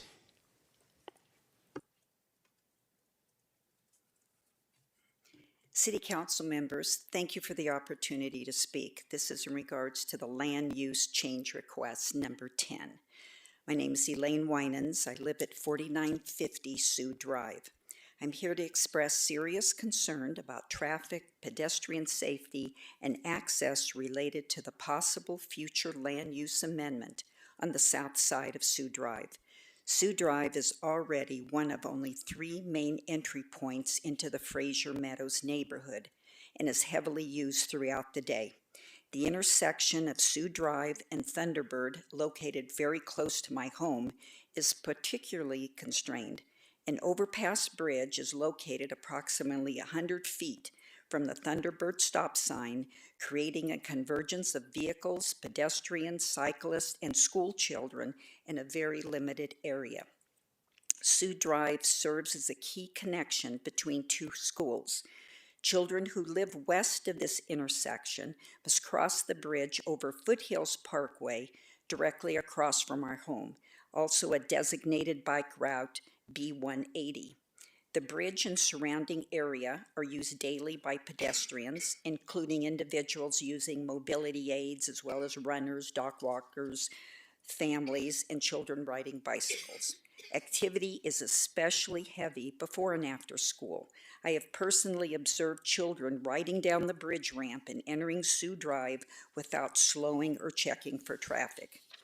In addition, the Sioux Drive overpass is periodically used for organized protests and rallies, which draws larger crowds, increased roadside parking, and further reduce visibility and safe movement through an already limited corridor. Parking conditions further increase risk. On-street parking is limited on both sides of Sioux Drive, with many vehicles parked for extended periods. Many people cross Sioux Drive mid-block rather than at the nearby intersection. Although the posted speed limit is 20 miles per hour, it is frequently exceeded. Allowing multi-family development would significantly increase traffic volume, parking demands, and conflict points along a corridor that is already operating under constrained conditions. This would heighten safety risks for pedestrians, cyclists, children, and residents. Additionally, Sioux Drive is a limited route for emergency access or evacuation, and increased density would further strain that capacity. For that reason, I urge City Council to carefully consider traffic, pedestrian safety, parking, and emergency access impacts before approving any fund land use changes on the south side of Sioux Drive. Thank you for your time. Thank you. All right, thanks to everyone for speaking to us today. That's all of our speakers, so I will go ahead and close the public hearing. And I'll bring it back to council. So my proposed process for addressing this is to say, does anyone want to propose any differences from what staff is recommending to us? And if people do, then we'll consider those one by one and then work towards a motion. And I see Tara's already right out of the gate. Okay, I'll start with removing item 10. Let me start the conversation with this. It's creating a lot of community conflict and anxiety. It was unexpected by the neighbors. It took them by surprise, and it does feel like overreach. But I think for this conversation, to me, item 10 is potentially inconsistent with the proposed direction of the comp plan. It seems like with item 10, the applicant is creating a small carve-out of poor little Sioux Drive, when the plan should be more broad, aspirational, and high level. So I want to start with that, and we got a good quote today from a community member that says, why on earth would Sioux Drive be one of the very first places where you make such a change? I like that. Thanks, Tara. All right, so let's address that question. Does anybody want to speak to that? And then I'll do a straw poll to see if council wants to agree with Tara. Mark. This to me is a very cynical request, and it's going to turn that neighborhood into a haven for investment capital. It has apparently 0.0 support from the community, and I don't think it is a wise thing for us to simply impose our vision on the local community's vision. It doesn't mean we don't occasionally take steps that may not be in total harmony with the community's wishes, but here everybody has opposed this that we have heard from this evening, or that we've heard from in writing. And as I said, this is simply a way for the applicant to begin to purchase more properties and monetize them in a rather, as I said, a cynical way. And I doubt that any of the duplexes he bought or develops will be affordable or even attainable by middle-income renters. And I just don't find this to be worthy of what we are doing with the comp plan. Fair. Okay, Rob, and then maybe we'll move towards a straw poll. I agree. I'm literally looking at the map right now of this row of exactly the symposium that I went to yesterday. It was how do we create middle income housing? And it's right here. And it just feels like that entire block will be taken away. And it's against everything that I've always heard about the Boulder Valley Comp Plan and what we're trying to do here and create and maintain in Boulder for middle income folks, firefighters, police officers, government officials. So yeah, I support it. I support removing 10. And Nicole, yeah, you have a question? Yeah, and I guess I'm just wondering here about how this particular item fits in with the overall plan, right? Because these are the issues raised as to, or by the applicant, of some of the things that could be helped here. It seems like these are things we're considering generally in the plan. And so I guess it feels like at this stage, what we're being asked to do is to identify a specific implementation of a general goal that we're working toward with the plan. And I don't know if I'm missing that or thinking about that incorrectly, but it feels a little bit like putting the cart in front of the horse kind of thing. May I respond to that? I think what the question before you tonight is whether or not this request, which was made by a community member, not by staff, but whether or not that request deserves additional evaluation by staff, which could include conversations with the residents, could include some additional analysis by staff of what are the surrounding land uses, what is most appropriate there. That's partly why we did include it in our recommended list, is because we do think it deserves a little bit of additional analysis as opposed to just removing it off the table immediately. But there are obviously a lot of conflicting things happening there, and so that's partly why we would like to take a closer look at it. So would it be safe to say that kind of removing it is also doing that, is also kind of pre-deciding a solution to something that we haven't had time to explore yet? That's correct. I mean, I think removing it means that we as staff would have to have a very good reason to bring something that's significantly different forward, to you. Leaving it on the list allows us to continue to look at it more closely. And again, we could come forward in the draft plan with a suggestion to change this, or we could not, based on the feedback that we've received from the community. So I think that would be my preference, would just be let's just explore it, right? And have a little bit of this conversation as the process moves forward. Okay, very good. I got more hands. I got Ryan and then Tina.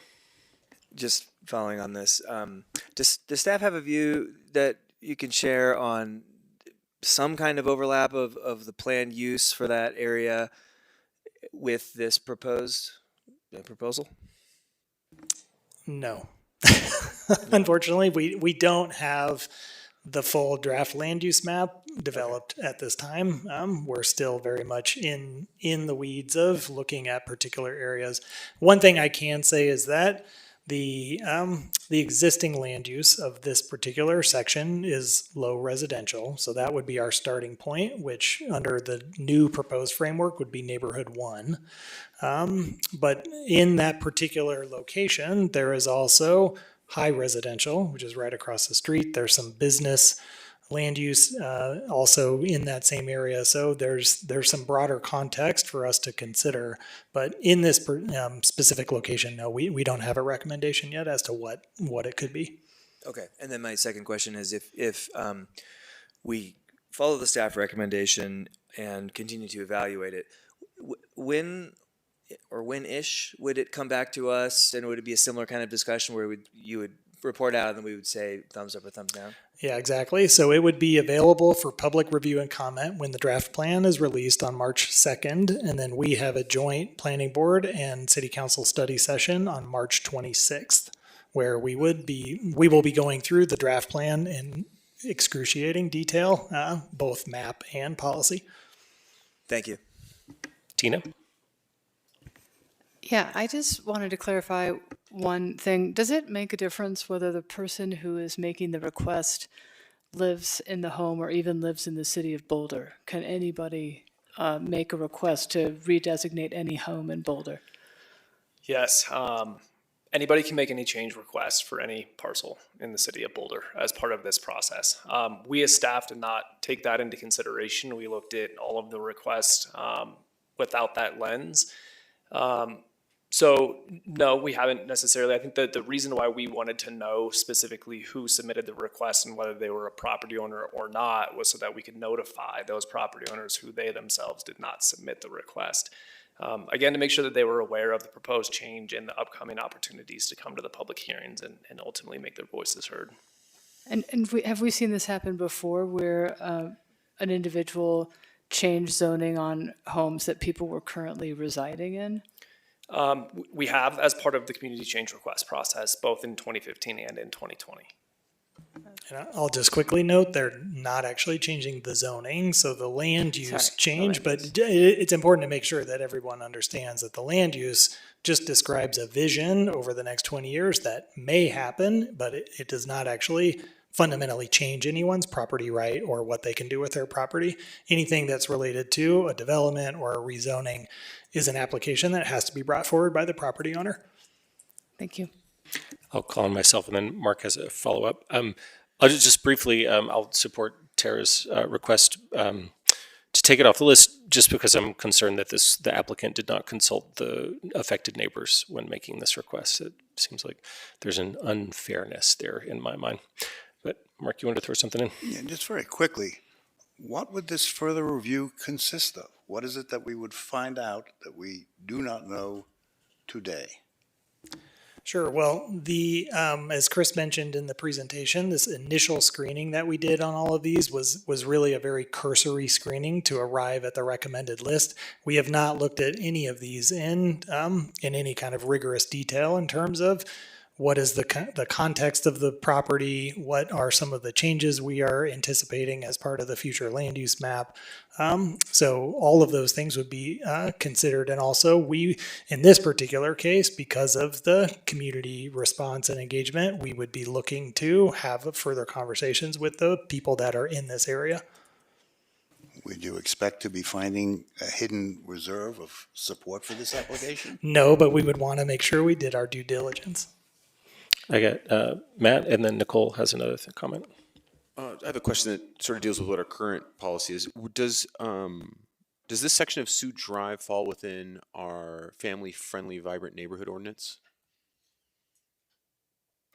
I don't know off the top of my head. I would have to take a look at the zoning districts that applies. Yeah, I mean, the reason I ask is because that would already basically infer a current property right to take that property and turn it into a duplex with our existing rules if it did. And so we would be sort of talking about a moot change here to allow it through a land use change if it's already allowed to do that, if it's already covered in the family-friendly, vibrant neighborhood ordinance. Yeah, I would have to confirm, but it is RE, or residential estate zoning, and I don't believe that was part of the family-friendly, vibrant neighborhoods. I was wondering if there's proximity to transit that brought that in or not, but yeah. That I don't know. So if it's not, then that's fine. That's why I wanted to verify. Appreciate it. Nicole? Yeah, so I'll say I really dislike very strongly that people can do these requests without consulting the impacted residents. That doesn't seem like a great process. Love to address that at some point whenever it's the right time to do that. But as far as what we're deciding tonight, it looked like it literally checked the same boxes as everything else that we're moving forward. And so I guess there's just, I'm wondering about the criteria, right? If there is a fairness thing that we kind of do need to move it forward for consideration, not making decisions, not saying this is what we want to do, not saying it's okay to submit something that residents haven't been consulted on. I wonder if that's a fairness thing. Another comment from Ryan, and then maybe we can move to the just to comment on what I'll do. I think it smells fishy, but I like staff's recommendation for them to evaluate it further, and I'm willing to support them looking at it and look for that. Okay, fine. I'll go ahead and call for a straw poll. All those in favor of Tara's proposal to remove item number 10 for further consideration, raise your hand. And all those opposed? That's a 7-2, so Tara's is supported by a majority, so that we'll remove that from the list. Does anybody want to propose any other changes from staff's recommendations? Point of clarification to Nicole's question about where is the appropriate process or point where we can revisit that criteria? Because I would agree. I'm 100% opposed to any request that has not had any consultation with anybody on that block. Mhm. Thankfully, the update to the comprehensive plan is the right time to do that. So we will be evaluating and making some staff recommended revisions to the amendment procedures that are part of the intergovernmental agreement that both City Council and the Board of County Commissioners will review and ultimately approve as part of the comprehensive plan update. So in March, when the public draft is released, and then at the end of March, when we have that study session, you will see what those proposed revisions include. Awesome, thank you. And we will make a note of that one for sure. Thanks, Taisha. Yes, Nicole. Yeah, we can propose other changes from what staff is recommending. So did you have one of those? Please, go ahead. And I was just wondering on 26 and 27, do I need to officially propose that we do that, or was that something that staff was recommending they could move forward? They are not recommending those moving forward, so you would need to propose that. Okay, yes, yeah, then I would recommend those moving forward at the same level that Planning Commission for the county and our planning board recommended. Great. I agree with that as well. Anybody want to speak to the adding 26 and 27 back in for consideration? Mark? I think it's a terrific decision. This is a document that sets forth our aspirations, and I think it ought to reflect our aspirations in connection with these two very, very important issues. Okay, thank you. Yeah, Tara? I also want to thank Planning Board for bringing this to our attention. I watched the meeting, and it was really well said. Thanks. Matt? Well, sort of that in the previous inquiry that we talked about this, I think if we can fold this in a way that still maintains that vision and high level thinking without getting detailed and specific, because I think that is outside the purview of what the comp plan is. We're trying to be less prescriptive in the comp plan, so just making sure we don't fall into the trap that here we're overly prescriptive and everywhere else we're visionary, and separating those two out. But I think this is worthy to move on. But as long as we're separating those, we're probably safe. Great. And just as a follow-up to that, my understanding is if we do move these forward as well as some of the other ones, that you would not take them verbatim, but you would sift through them and kind of edit them to be at the appropriate kind of height level for the comp plan, correct? Great. Yes, Rob, and then Mark. Thank you for considering it. I just think it's really important when we move forward with the growth and the density that we also factor in resilience. So whatever the language needs to look like, I just think it's really important to have that in there. Mark? Can I move to another subject? No, we're not quite done with this. Almost done. So I'll go ahead and move to a straw poll. Just before I do, I'd like to thank Elizabeth Black for bringing forward number 27 with regards to water and ditches. So appreciate all your work in the community. All in favor of Nicole's proposal to continue to consider items number 26 and 27, please raise your hand. That is unanimous. So we'll move those forward. Any others that you'd like to propose? Mark, you got one? I'm going to suggest that we not act upon 1343 Iris until we see what kind of transaction is going to be. That's three of them. It's 1, it's 14, and it's 15. And I'm going to suggest that we want to take action on that, and we will take action on it, but we ought to do it in the context of what is before us in terms of a transaction. If we create an as of right ability to build on that outside of the public zoning that exists presently, somebody can come in and say, if we do medium density, someone can come in and say, fine, I'm going to buy the property, I'm going to build up to medium density limitations, and I'm going to build on the Iris ball fields. And I'm not sure there's very much we could do about it. At the moment, the conversation is, if you want to buy the property, tell us what you want to do and how you're going to preserve the ball fields, and then we will give you what you need to proceed. So I think it is premature to create anything specific with respect to Iris, and we ought to, not that we won't, we will, but we ought to wait until we see what is before us. and do it in the context of that transaction. Because otherwise we create the possibility of someone purchasing the property and proceeding without reference to what we want on the ball fields.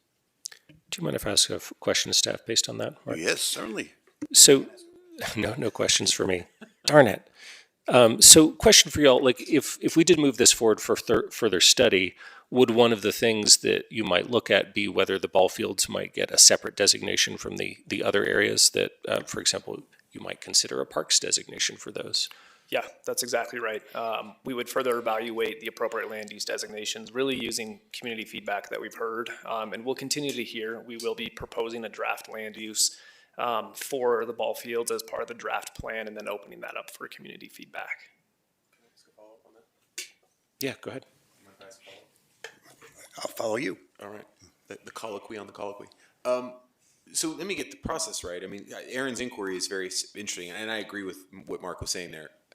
Would it be appropriate then, at this moment, to just make an addition that we change the land use and make an addition that the land use for the ball fields be park? And so we just could, because this is a moment where we could add an option here, right? So can't we, just like community made a suggestion for a recommended change, that we would do the same and say we're going to recommend that the ball fields become a park, and we've in many ways preserved exactly what Mark is insinuating, but we do it now rather than at a later negotiation?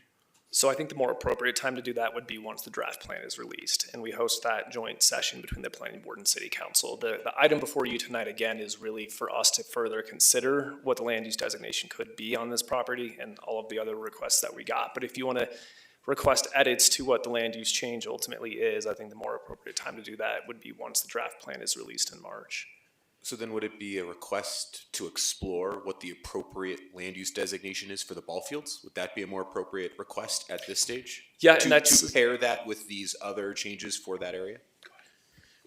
Yeah, just to pick up on Chris's comments, I think, not to be redundant, but that would be part of what some analysis would allow. And a nuance behind this, for example, is that the land use map as it's being refined may not be specific to parks for ball fields, for example. That might be considered as part of a larger umbrella, which was equally acceptable to council. So I'm afraid that you might be boxing yourselves into a corner a little bit if we try to introduce that level of specificity at this stage. Fair. Thanks for shooting me down. I appreciate that. Can we even make these? Can we even make these changes while the county owns the land? Can we actually change the use of the ball fields to park when we don't own the land? Yeah, we can. The county is similar to any other property owner for any request or any parcel throughout the county. So yeah, regardless of property ownership, we'll propose a land use designation. Then I would support going forward to at least look at what we can do with the ball fields. I would still be reluctant to have us propose anything concrete on the balance of the property, because I don't want to create any entitlement to build as of right. If I may, Mark, I agree that we don't want to do that. I would like to get the benefit of staff's analysis of the most appropriate land uses for the property. So I would like them to do that analysis. Then when they come back with that, we will have our discretion about whether we want to implement those changes if we agree with them or what have you. So if you could, if we could work with that. Yeah. Okay. Yeah, I'm getting some nodding heads, but Tina. Yeah, I just want to confirm that that by us taking this under analysis, it won't have any impact on the speed of which the transaction happens with the county, since we're now adding another variable into this transaction. That's correct. Okay, so do you withdraw that then? Consider it. Okay, withdrawn. Does anybody want to suggest any other changes from what staff is recommending? I'm seeing no hands. Then perhaps, are you able to bring up the motion language? And I can just throw a motion on the table, people don't mind. So I move that we approve the list of community change requests recommended by staff for further consideration, with the exceptions that we remove change number 10 and we add back in changes number 26 and number 27. as part of the Boulder Valley Comprehensive Plan update, including evaluating these requests for potential incorporation into the draft comprehensive plan. Second. Very good. We got a motion and a second. I think this will be another roll call vote, I think, to be careful. So if we can do that, please, Alicia. Yes, sir. Thank you. We'll start the roll call vote on the motion to approve the list of community change requests as amended with Councilmember Shuhart. Yes. Spear. Yes. Wallach. Aye. Mayor Pro Tem Weiner. Yes. Councilmember Adams. Yes. Benjamin. Yes. Mayor Brockett. Yes. Councilmember Kaplan. Yes. And Marquis. Yes. The list of community changes as amended are hereby approved unanimously. Thanks so much. I know you all have had a very busy week, so appreciate all of your work and your effort and look forward to the next stages.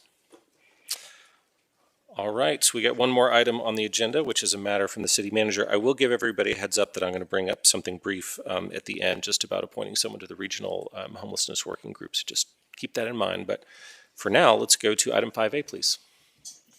Yes, sir. Thank you.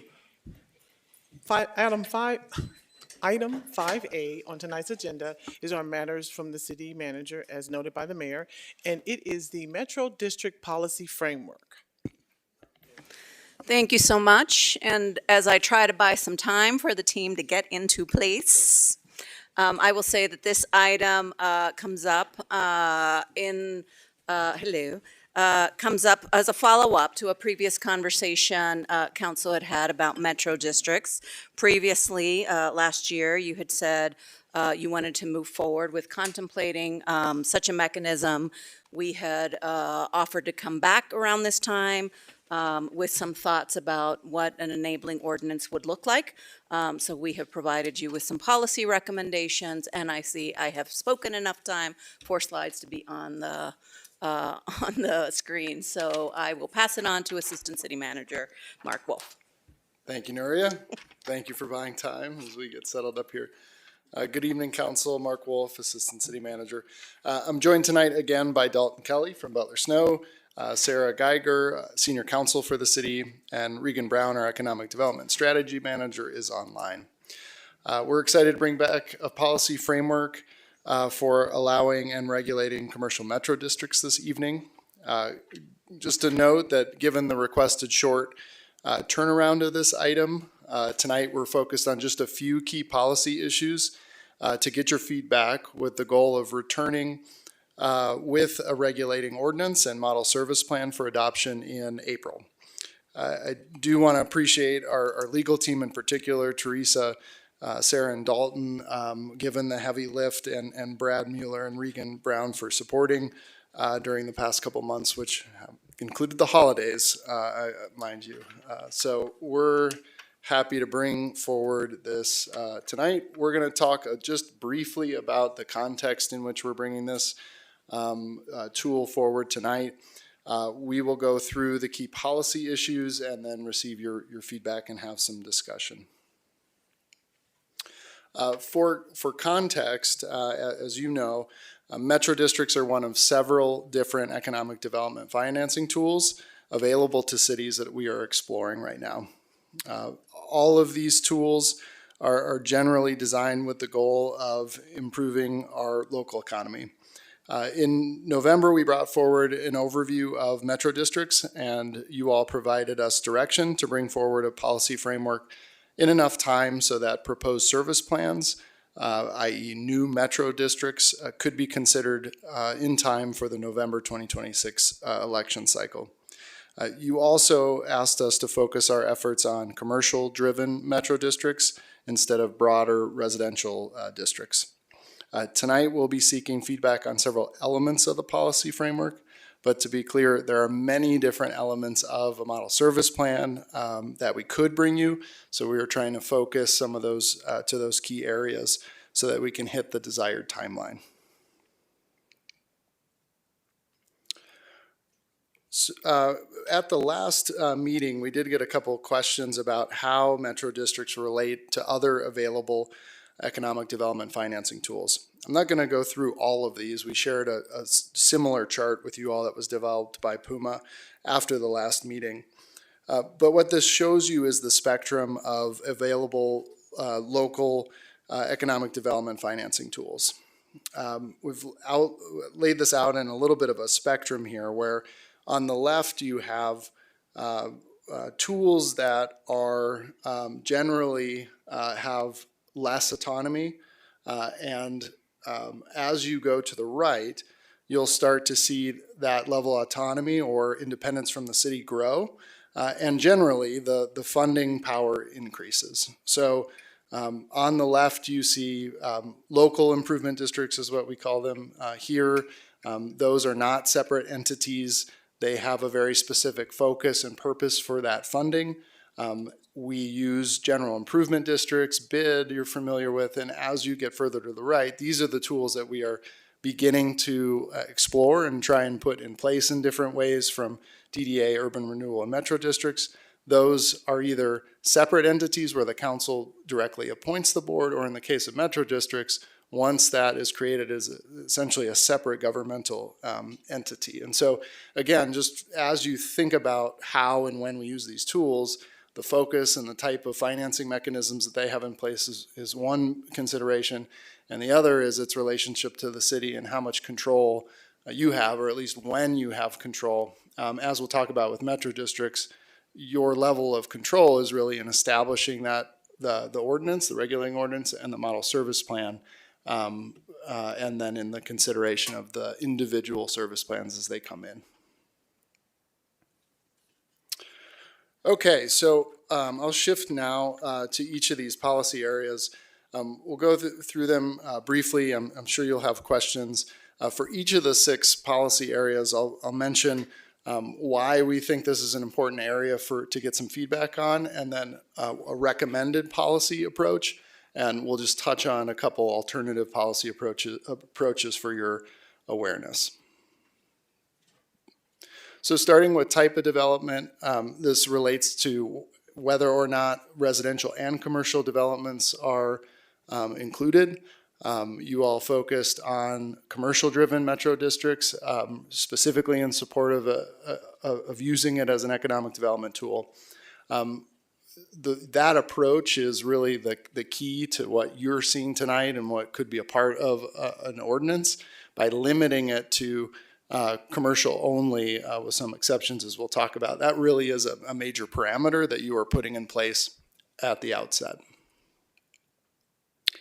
The most straightforward way, or certainly the way that staff is recommending to put this in place, is to set a threshold where there would be up to 10% residential based on floor area, floor projections of the development within that area. And that would be our allowance for some degree of mixed use, but really focused on commercial-driven metro districts. There are other available policy options. You could utilize a tool called subdistricts, where essentially you would create allow for a larger district and have some commercial carve-outs to have different mill levies with some restrictions on that burden on residential properties. It's a little bit more complicated. Generally, subdistricts are used in larger developments, but certainly others could be, we could look at subdistricts and how we allocate the tax burden in different ways. So in addition to the type of development, which is a significant constraint that we could place on proposed metro districts, the other is looking at the mill levy cap. So this is really our ability to look at limiting the long-term tax burden for future property owners. What state law does require is that service plans disclose a maximum mill levy, but there is no mandate for a specific ceiling. And so part of the policy choice is to determine if there should be a cap, and if so, is there any flexibility with that cap for operating and maintenance, for changes based on different assessment rates as they change over time. So this is important for us from a policy perspective to prevent that excessive taxation if development fails to meet projected valuations. So it's trying to limit that burden in the long term in some way. Many municipalities impose some type of ceiling on the debt mill levy. What our recommended policy approach here is to have essentially two different numbers, two different caps to look at. One is on the debt cap itself, so how much of the mill levy is used to finance. There's many different caps you'll see across the Front Range. 50 is about one of the standard ones. So again, because we're focused on commercial development, we think 50 may be appropriate for that debt cap. And then there would be some type of combined cap, which would include operating and maintenance, which we'll touch on in a little bit more detail in a moment. You could set more of a combined cap or hard cap. Whether or not you call that a hard cap depends on the flexibility if the assessment rate changes over time. So that's a consideration. So again, you're trying to set a debt cap and then some type of combined mill levy cap. There are other ways to handle this. This other policy option provides more flexibility where you're looking at the overall debt structure in the district. So essentially how much debt coverage against the total valuation of the property within the district. Again, a little bit more complicated, but I think to cut through it is essentially saying there would not be a debt cap or there would be a much higher debt cap for low risk debt. So that's something we could consider, again, a little bit more complicated, but it is available. Okay, operations and maintenance. So a part of the infrastructure development of any metro district, much of the public infrastructure gets conveyed to the municipality. Some of it may not, depending on if there are components that the city simply doesn't want to maintain, or are elements that are kind of more used for the property owners within the district itself. So a policy establishing how we receive any sort of infrastructure to what standard to make sure they're up to city standards is a component of this.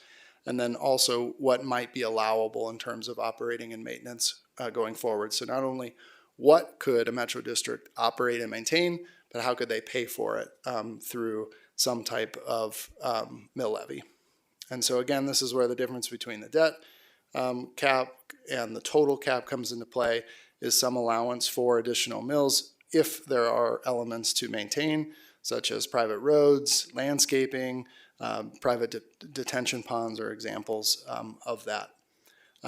There are other options. We could have a more conservative approach where it is essentially negotiated through the IGA, generally not allowed that we have an assumption of mandatory conveyance of all infrastructure.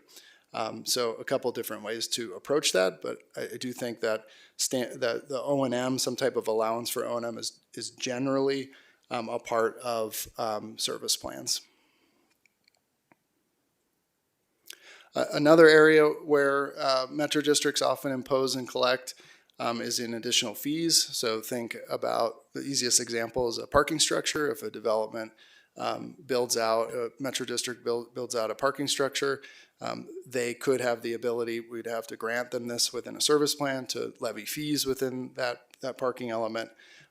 And then whether or not they could issue bonds, so take on additional debt, what's called a revenue bond against that fee. And so again, that's a policy choice. This is a mechanism to get at some of the ongoing maintenance, long-term capital improvements outside of the mill levy. But it is also a double-edged sword where we want to make sure that there aren't hidden long-term fees on residents that essentially operate like a tax but lack the same oversight and transparency. So our policy approach recommendation on fees and revenue bonds is to allow but have some type of external certification to ensure that the fee is in alignment. Similar to how we do analysis on our fee structure on an annual basis, we would want that same level of rigor.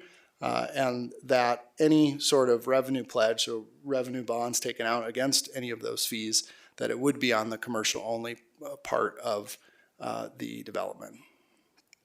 We could have a more significant limitation on that.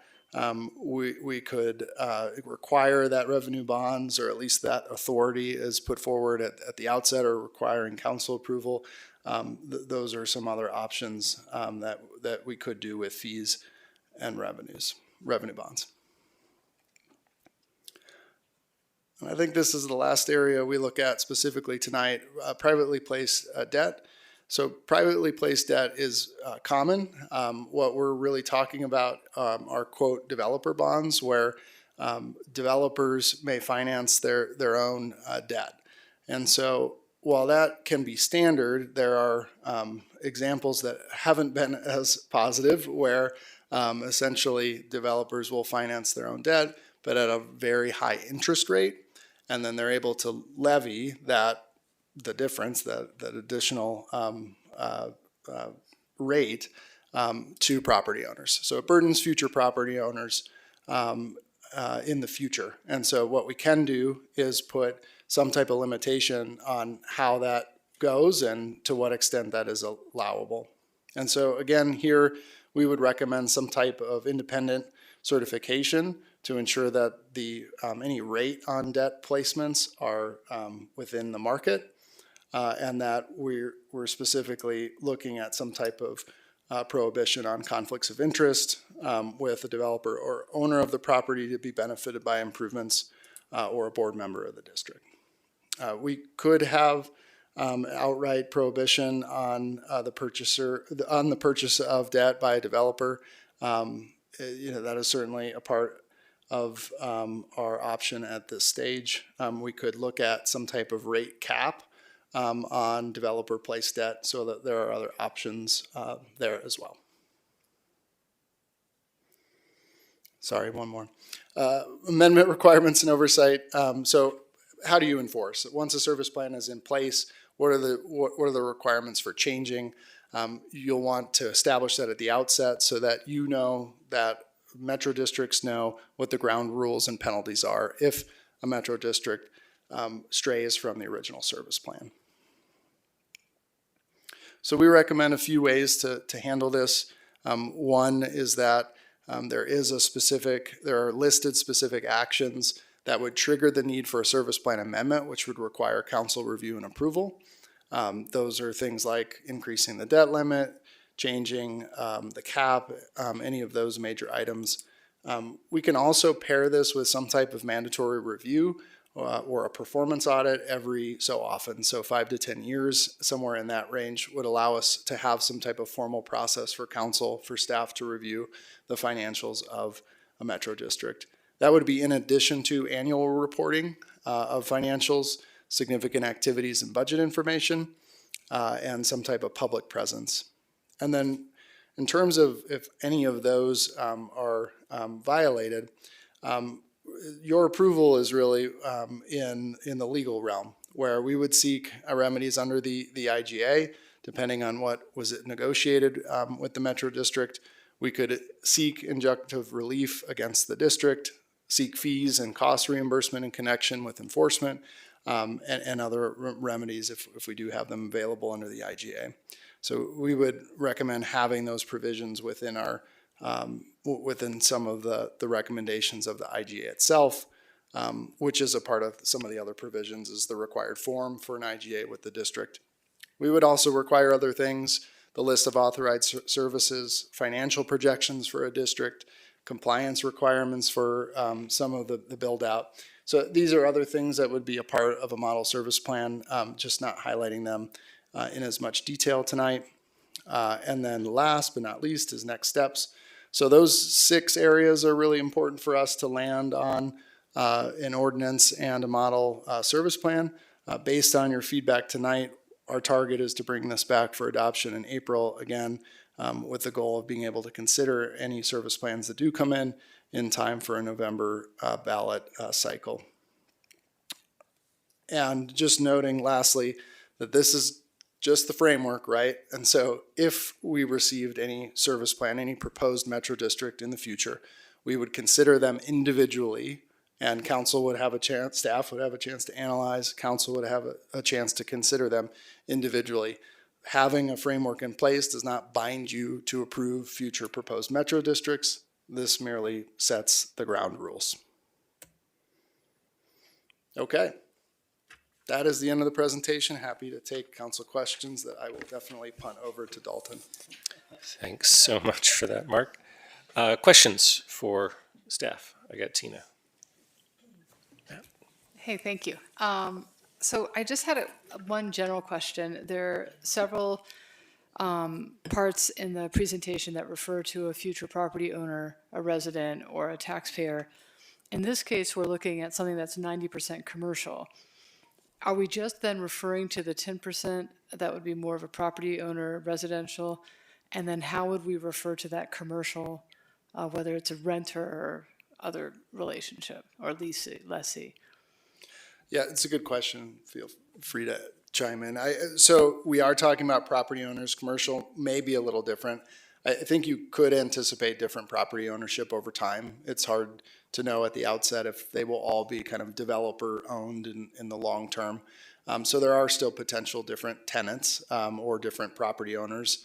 I believe representation on the board is limited to property owners, but I'd have to double check that.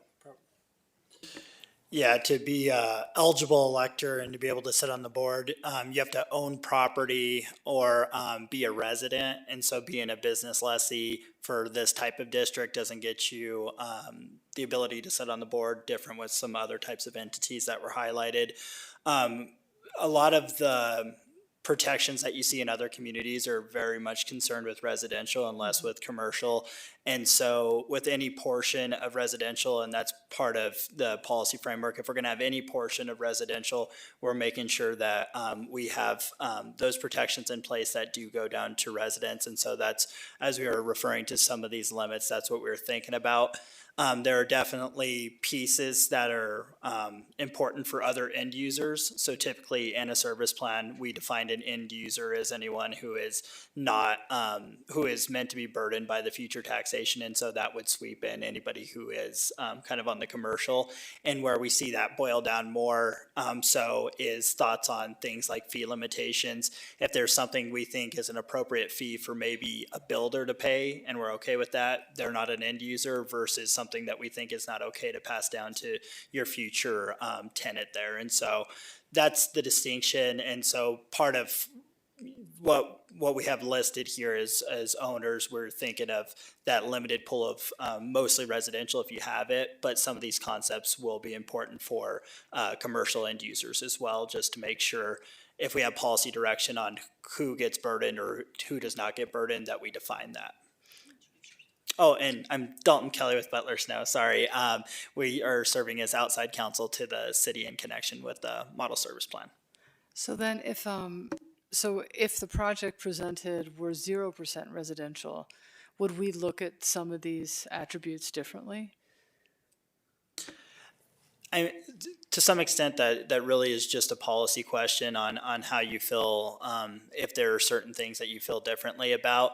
I think the big distinction that we usually see between commercial and residential is commercial has a couple things that make it different. We typically think most communities, there's a level of sophistication. I think that comes through with business owners that may not necessarily be your typical home buyer. The other thing with businesses is even if they didn't understand the additional taxes that come with the Metro District, they have the ability to pass down costs they incur to customers, whereas residents do not. And so I think there are some differences between commercial users versus residential, but as a policy matter, I think it's really for this council to decide what sort of layers of protection do we need if it is solely commercial versus what layers of protection do we need if there is residential, and is there a distinction is a question. Generally with residential, there's a lot more additional disclosure on what the additional taxation could be on your home, things that are hopefully getting to people before they're sitting at the closing table. Commercial may be less of a concern, but really kind of your guys' thoughts on that. Okay, and then let's say that, like, and this is just a broad question, if we charge a fee, like a lodging fee or a fee for a ticket sale, would those fees automatically take place in this metro district as well? So, yeah, city fees would apply on a citywide basis unless you're just charging for like parking in one area. Any fees that the Metro District has are on top of city fees. And so that's I think the one thing to know, any taxes are on top of city, county, school district taxes. Any fees are on top of any fees levied by any other governmental entity. So this is still property within the city. It just happens to be within a special taxing district as well. So it's all layers. Okay, I just have two more. One is if the Metro District creates more traffic and congestion, vehicular traffic in particular, than anticipated, is there a way that that could be inserted into the service plan as something that could be remedied? Yeah, that's kind of the start of, we have some communities do require an additional mill levy to be levied by the Metro District, which is meant to defray the cost of regional improvements. And so as you're thinking through what is basically being caused by the development, as a starter, you still have all the typical fees. So you would get your impact fees, anything else associated with the development. There'd be the Metro District then taking on the improvements that they're required to under development approvals. If you're from a city perspective, and this somewhat is kind of the underestimate issue that you're bringing up, and some of this is the long-term maintenance idea down the line. And so it has become more common across the metro area to say there's 1, 2, 3, up to I've seen 5 mills be levied by the Metro District that is then contributed to the city or a separate entity for regional improvements or ongoing maintenance of certain improvements. And so that is a way to, on the front end, think about capital. Once they have assessed value, if there's additional improvements that need to be done, those mills and the revenue generated is then available for the city to make the improvements or maybe collaborate with the district to make improvements. And then on the ongoing maintenance side, and I know that's a topic that Mark highlighted as well, kind of this idea of, oh, thank you for building all this brand new infrastructure and then dedicating it to us, and now we have more of a liability on our book with no new revenue. And so thinking of just as a policy matter, for what period do you continue to localize that tax for those improvements on an ongoing basis if the city is now responsible for O&M? And so that's another thing we could take policy direction on is we like the concept of a regional improvement mill levy or a regional improvement mill levy that's both for capital and O&M down the line. And then what additional tax burden does that add when we're talking about a max? How does that fit in? And then the parameters around that, really just from a legal perspective, if you do receive that money, it is for improvements that benefit those taxpayers. And so that's something to keep in mind as well.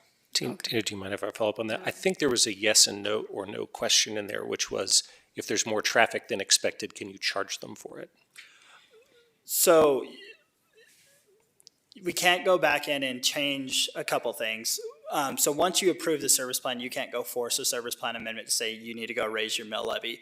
There's also, they have their voter approval and it's all subject to whatever their voter approval says. Basically at that point, you would be left with the normal tools that you have for a land use matter. So if somebody without a metro district causes more traffic, do you have tools to charge them more? So the answer is no. So no.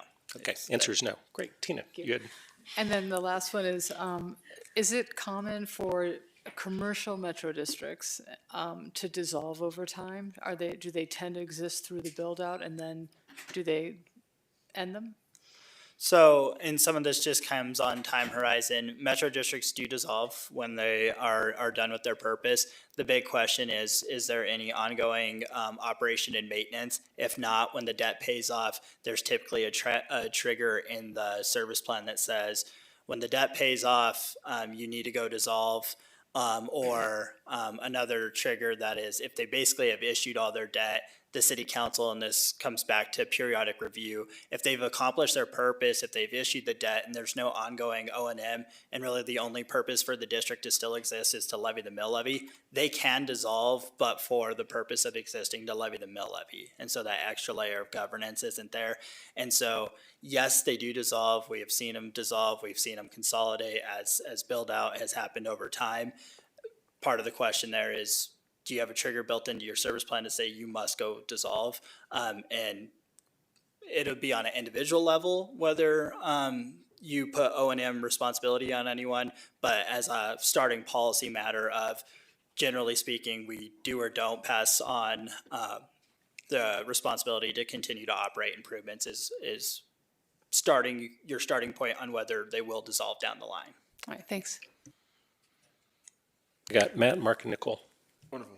Thank you for those responses, Tina. Those are good questions. I have a few questions, and this one is more of just a level set in here because we're used to quasi judicial actions, but it says in the memo that this would be a quasi legislative, and so I think it might be helpful for us and others listening the difference between those two.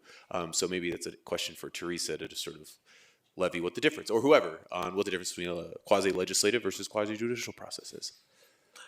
Yeah, so there's actually a Colorado Supreme Court case that teased apart this issue on service plan approval. So quasi-judicial is really, it comes down to certain rights for an individual applicant. There's notice, there's public hearing requirements. You guys are familiar with land use ex parte contacts, and all of those things come in. And it really, the process is that of individual rights being basically quasi-adjudicated. Quasi-legislative this is more of a policy matter, and so when the Colorado Supreme Court was looking at this is really a policy matter of how service is provided within the city, and this is the creation of a quasi-municipal entity to do that. And even with the Special District Act being amended in 1985, the General Assembly still only requires certain process from counties as far as that goes, as far as public hearings, as far as certain timelines. And so there's quite a bit of discretion that is left with the city council as far as process goes, as far as how you are going to do public hearings, notice, those types of things. And so the real difference is what kind of process is owed.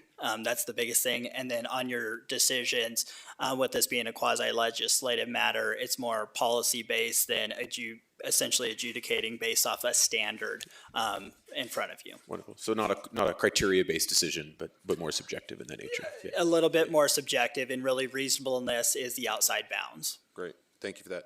Another question I have is sort of regarding the operations and maintenance portion, where we talk about maybe having a combined, where you have like recommended 5 to 20 mills for maybe operations and maintenance. Well, as the city well knows, operations and maintenance can get more expensive than you forecast. And so I'm wondering why we would cap them on operations and maintenance, knowing we know that they tend to be way more expensive than we originally forecast in certain ways. So why would we hamstring the operational or maintenance aspect versus just focus on the debt and separate that out? It's control of maximum mill levy. And so, as you highlighted, the city has to work within a cap, and the city has to make choices and has to budget, and they can't just charge everybody what they want to for operation and maintenance. This is long-term protection of whoever those taxpayers are in the Metro District. It could be unlimited, and there are service plans out there that allow unlimited operation and maintenance. If that were the case, I would suggest being very specific about what you mean by operation and maintenance. There's also a question of what are they operating and maintaining if all improvements or most improvements are dedicated to the city.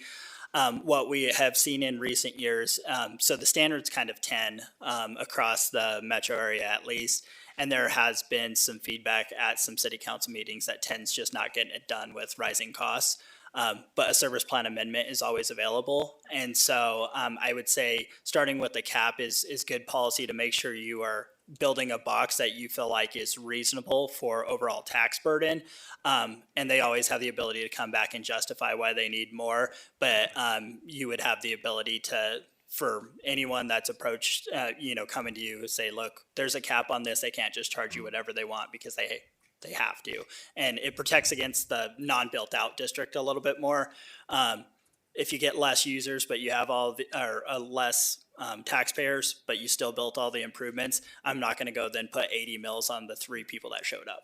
So there's a mechanism that if it's inadequate, they could come back, and then we become a check and balance on that in sort of a renegotiation of what that could be at a later date should that issue arise. Absolutely. Okay, They're welcome to approach you with the service plan amendment at any time. Okay. Got 2 more questions. Last one has to do with sort of the amendment oversight aspect. Is it within the service area plan that we define those parameters of what that oversight or audit would be and those conditions? You know, like one piece is like unauthorized material modification. Who knows what that is, right? That is extremely vague. But when we really list that out, is that done so in the service area plan in detail, or is it done here in this sort of guiding ordinance? So you can have some in your ordinance, but really the best place for it is in the service plan for the individual districts. So the concept of a material modification is in Title 32, and it is that change of a basic or essential nature. So it really is not helpful. Yeah. And so over time, it has become practice to at least highlight a couple things that this is definitely a material modification you need to come back for. You still have that squishy standard of if they're doing something that's not quite in the plan, you would have the ability to enjoin it. But for the city to establish your legal rights, like if you said 50 mills is your cap and they levy 52 or are going to levy 52, you could go and join it. So defining some of those, but you would put it in the service plan since it is a modification of that district specific service plan. Great, I appreciate that. My last question is more of just process. Obviously here we're giving recommendations which will lead to a structured ordinance, as Mark laid out. Once we do that, and knowing that that's going to come back in a few months, is there a process that once we kind of flush this out a little bit, that staff will go back into community and talk to developers who either have or expressed interest or not, just to kind of get that collaborative feedback? Because we obviously want to make sure we don't do something that makes some of these projects potentially never pencil out, because then we've created an ordinance that serves no purpose. So I just want to make sure, is there that process, and then that may be refinement that then comes back to us, and then we have something more finalized? Yeah, I can take that. We're not trying to do work for work's sake. So we do want to make sure that, anything put in place, especially from looking at the commercial focused districts, does have some value to the private marketplace. We did hear council at the last November meeting talk about some type of outreach. I think, frankly, that'll be limited. I mean, it's certainly a little bit easier to try to define some of our local developers and get some feedback on where we're at with an ordinance and a model service plan. Beyond kind of having some of those individual conversations, I would say our level of engagement will be light, just given the timeline, but we do plan to at least have some of those conversations. Appreciate it. Thanks. That's it for me. Thank you. And the one thing I would add on that is what we've seen some other communities do, just so that the community can get their eyes on the plan if they want, is once we have a draft that we've worked through with Teresa's office and the city manager's office to make sure we're comfortable. Maybe we've presented it to you as well for initial feedback, to then post on your website and say, look, we're going to consider this here in a couple weeks. Please provide your feedback now or when we come to consider it. And we've seen some community members start chiming in, then either from the development community or anyone else. So that's another option, is if you're not going to do directly pointed engagement with anyone. Got Mark, then Nicole, then Ryan. Really just one question. I believe you said this, I just want to confirm that the mill levy for the district is additive to existing tax burdens. Yes, that is correct. It's functionally, if you want to think about it, the county has their levy, you have your levy, this is another government that has their levy. So it all stacks up. Have we done any analysis to compare the anticipated tax burden on businesses with the tax burden on businesses in other Front Range communities? Just how aggressive are we being? How much will our total tax burden be relative to the tax burdens that are imposed by other Front Range communities? Do we have any sense of that at all? I don't off the top of my head. We have not done that level of analysis. I can say that our total mill levy as a city with all of our taxing entities, they're not far off from some of our other metro area municipalities. So I think when you think of some of these standard mill levy caps in those metro districts, likely you're seeing kind of a total debt burden or a total tax burden similar.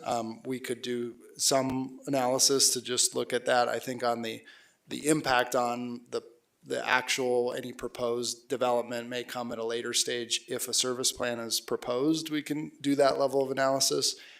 Just on kind of a cursory glance, we could look at some of the total tax burden in other municipalities. I'm really asking on a more cursory basis. I'm not trying to create a homework assignment. But it would be nice to know, as a matter of economic vitality and competitiveness, what are we asking our businesses to pay relative to what other communities are asking their businesses to pay? Because it's a function of how competitive are we with the rest of the market. Makes sense. So that would be an interesting thing to know. And we'll advertise that still 13 cents of every property tax dollar that our residents pay is the city. Everybody. No, Budget officer. I can't. You can't. You know, so that would be interesting for me to know. And so if you can provide that, that would be useful. Okay, point taken. Good enough. Right, I got Nicole, then Ryan, then Rob. Yeah, thanks, first of all, for the presentation and all the analysis that's gone into this. The memo noted using the racial equity instrument during consideration of metro districts to help ensure anti-displacement strategies. Is this use going to be required for metro district applications, or was that just sort of a statement of our current practice on major decisions? And if it's not explicitly required, should it be? Appreciate the question. So the reference in the memo is to the staff analysis. So staff would be looking to utilize the instrument in consideration of any metro district applications that do come in. That wouldn't be a requirement on the applicant, but something that we would certainly want to do with every application that comes in. Cool, thank you. And then is there any benefit to considering a risk-based audit schedule? For example, could districts with higher debt loads or longer timelines benefit from a shorter audit cycle than the proposed 5 to 10 years? Basically, just are there any characteristics that would make a district higher risk than others that might benefit from a shorter cycle? I might kick that over to you, Dalton. Yeah, it's a great question. And the general life cycle, and I would say the way most metro districts are used, at least right now in Colorado, is either for redevelopment or new development of dirt. And so the early years are the years where they're most at risk. And so when they issue bonds, they are already going to have to give quarterly reports to the market about what's going on with development, about how they're keeping up.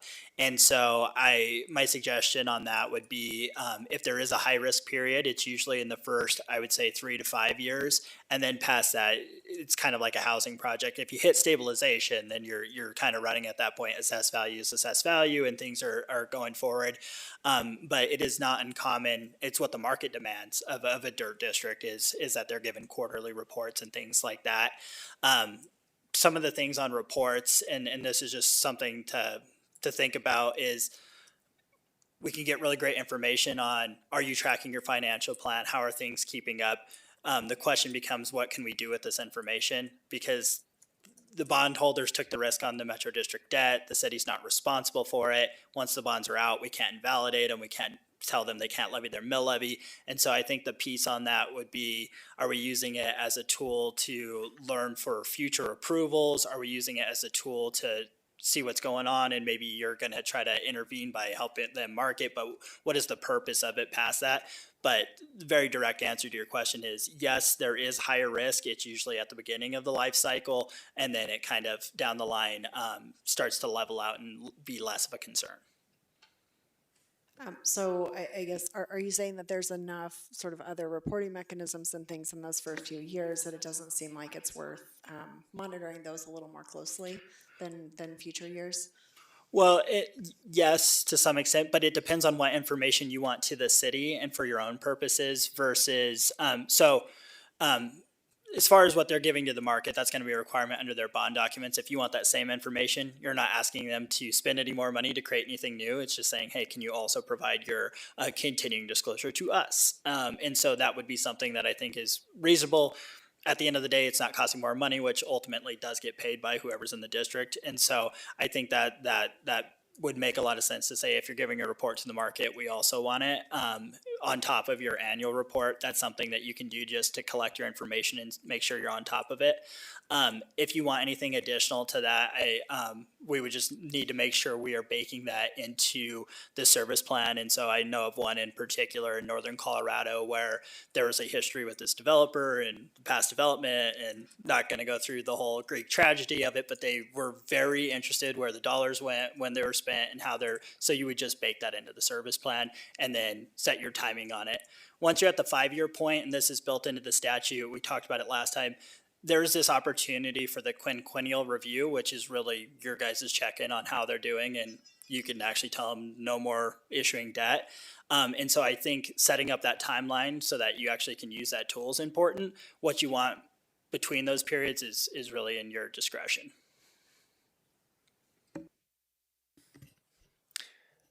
Once the district is established, we will have created a new government entity whose existence is protected by the state. It lives within Boulder, but it will have its own standing as a special district, I suppose, like a transit district or a school district in a way. And I'm wondering if staff has considered the potential for unintended consequences around our work in intergovernmental affairs, such that there could now be a new government entity that's conflicting with, diluting, competing with what we are trying to do, like, in an intergovernmental sense. Like, has this happened in other places that have developed special districts within them? And if so, is there anything we should, think about as we go forward? Yeah, I'll start, and I don't know if there's other examples kind of from an intergovernmental standpoint. This is, I would say, one tool, and ultimately at council's discretion, even with an ordinance in place that allows them. Not every type of project will need a metro district, will be appropriate for a metro district. That's where some of these other tools come into play. Urban renewal, downtown development authority, even looking at the use of our general improvement district. So it really just depends. I think with metro districts, the scope of them, setting that as a part of the initial service plan is a really important component of that as well, and can help kind of, I think, get out in front of some of those potential conflicts. Certainly you all, and through the review process and the annual review process, staff has a component of this as well, to maintain really positive relationships with any metro district that is established, to ensure that component going forward. But ultimately it's at council's discretion as to whether to allow them and under what circumstances. And what I'll add to that is usually there's a limitation in the service plan about you can't compete with us for GOCO grants or anything else that we can get unless we give you consent. And so you can limit them from competing with you directly for other funding sources. The other part of this is gets down to what services do you allow them to provide on an ongoing basis versus just being a financing tool. If they issue bonds, build infrastructure, and then dedicate it as they're required to, there's not much competition on an ongoing basis. They're not going to be providing, fire service that is now getting in the way of your service. So it really gets down to, are they going to be as mature and operate as many things as Highlands Ranch Metropolitan District, who, is basically a city or a town, here in Colorado, but that is a metro district, Highlands Ranch is, rather than being a statutory town or city. And so at that point, they're more of a full-fledged government, or there's more of your districts that just finance infrastructure, dedicate it and then pay bonds, but that's really their purpose. And so from your discretion, if there's some concern about ongoing governance and how they're interacting with the county or some of your neighbors, you can limit that. I also see limitations on entering into intergovernmental agreements with other districts or anyone without additional approval. And so there's some thought process there to make sure if you want some oversight on who they're agreeing with and why, that's something you can definitely put into the service plan as well. Okay, so let me just try this slightly more specifically. Thank you. Let me just focus it a little bit. So I'm just imagining, and this is totally hypothetical, but we have business with the state legislature through our policy statement, work we are trying to advance there. Also, we have a relationship with RTD, and we have an interest in certain levels of service and other matters with RTD. Excel similarly, right? We've got a relationship with them, things we're trying to do. So I'm just trying to imagine, can you envision, or has there been an example that we know of another place, another city that has a special district that is, going to those same types of relationships and saying, well, actually, we have a different take on things, and maybe this is just too hypothetical and it's hard to say, but I suppose I'm getting at, like, is there some governance here we should be thinking about that is a non-compete from a policy advocacy or a relational standpoint like that? And what I might say is, when you answer that, to confine it to the types of districts we're thinking about, like Highlands Ranch is not what we're talking about at all. Right. So just within what we're envisioning here, please. Yeah, I mean, Councilmember, I think that what you're asking about is sort of the conflict between having multiple quasi-governmental or governmental entities within one jurisdiction. So, that's certainly an issue we face now with things like the library district or the county. It is part of the policy decision that this body is making about whether you want to, because this is permissive, right? So whether you want to allow another quasi-governmental entity like a metro district to exist. And I welcome Dalton's thoughts on this as well. And there are special district advocacy groups that are at the state legislature, and metro districts and the community bring their concerns to them, and they might have different opinions than you do on certain things. Have to think through the ability to tell them that they can't compete, because that implicates a lot of things all the way down from free speech and their ability to advocate. Kind of interesting, but there is that possibility. They do have their own advocacy groups. They go to the legislature with their own concerns, and so that does exist, and it happens every year. Thank you. Then I'll just leave it at, it would be interesting to hear if you have any further thinking on this, that there's measures or, I don't know, things that we should do to just make sure our interests are protected as much as possible in this regard. Thanks. I just have a quick, simple question. I don't need an elaborate answer. I'm just curious, in the community engagement, it only singles out local developers. Are like debt issuers or banks or anybody that issues bonds, or would they be part of it, or somebody that I'm missing or clearly not missing? Certainly, Councilmember, we could expand the engagement. I will say that we are working against a shot clock, if you will, and so the conversation we had in November was really limited to local developers, just because, frankly, it's easy to get a hold of folks that are doing business in our community and to try to get that level of feedback. We have been, sorry to put this on you, Dalton, but we have been relying on outside counsel that has a lot of experience in metro districts to provide some of the other context. That's what we've been leaning on. At the discretion of council, certainly, if broader engagement is desired, we will have to talk about that timeline if that is desired. I just want to highlight that timeline then becomes a conversation for a trade-off. It does. Tina, you had a follow-up? Yeah, just a quick question. If part of the 10% of the residential is affordable housing, are there, do you typically limit the types of fees or increases in mill levy that are on the affordable units in particular, or are they usually exempt in these kind of districts? So you can't have a different mill levy. There's a uniform mill levy requirement. And so if affordable housing is in the district, it pays the same mill as everyone else. And so often use of metro district's a little incongruent with affordable housing. What we usually see is if it's ran by a nonprofit agency, they don't pay taxes, so you don't care if they're in the district or not. If it is going to be affordable housing, and this gets to the point on exclusion of residential from the district, the better way of doing it would be to exclude that property from the district. Metro districts can provide service within the district or outside of the district. Usually in the service plan, we limit their ability to provide services outside of the district to what the service plan allows or an intergovernmental agreement or other city approvals. And so you would allow them to do the improvements necessary for the affordable housing, but keep them out of the district, which would make sure that they're not subject to the mill levy or any fees. And so that's the way to get affordable housing the benefit without the burden.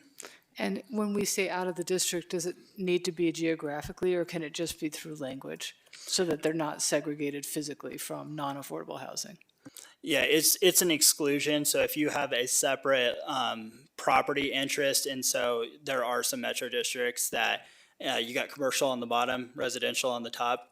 They exist in different metro districts, even though they are in one building. And so it doesn't have to be in physical space that they're excluded. It can be, do you have a separate legal that can be excluded as a property owner in interest? Thanks for that. All right, looks like we've worked through our questions. So the question for us is, does City Council have feedback on the recommended policy approach within the key policy issues to regulate the creation of metropolitan districts within the boundaries of the city of Boulder? And what I would like to say is to start from an assumption that we think all of staff's recommendations are totally fantastic. So if you want to throw in any comments on top of that or disagree with that, that's your prerogative. Tara? Well, you stole my thunder because I was going to say I read it and I love the whole thing just as it is. So I hope other people agree with me. I'm going to be mad. Yes, Taisha. Sorry, we moved to the past the questions pretty fast. It's not so much a feedback on the policy approach. It's still just not having a good grasp of all the districts and stuff that we have. You know what I mean? I'm just really struggling with the overlap of how does this impact the Hill one, the other one, the one that's downtown. I'm just wondering, how does this interact with the other specialty district-esque things that we have? What's the oversight? How are those going? So again, I too read the packet. I appreciated the feedback, but again, it was in isolation, and I just am curious. It just raised my curiosity about what is the status of the others? How well did any of them meet any of the concerns or, that were raised here thus far in their implementation? Again, I know this one is different, but I would imagine there are some elements that are similar. And then just in the amount of funds that can be raised. And that goes back to just the geographic places. And if there's overlap, how does that work? Thank you. Did you want to maybe just respond, Mark? Because Yeah, you want to come back? I can provide more detail later. The short answer is it's absolutely a part of how we're looking at all of these tools in conjunction with one another. Certainly, if the metro districts were allowed and we were looking at one that happens to be within the future downtown development authority on top of a bid, that would be something we would be looking at for total tax burden, right?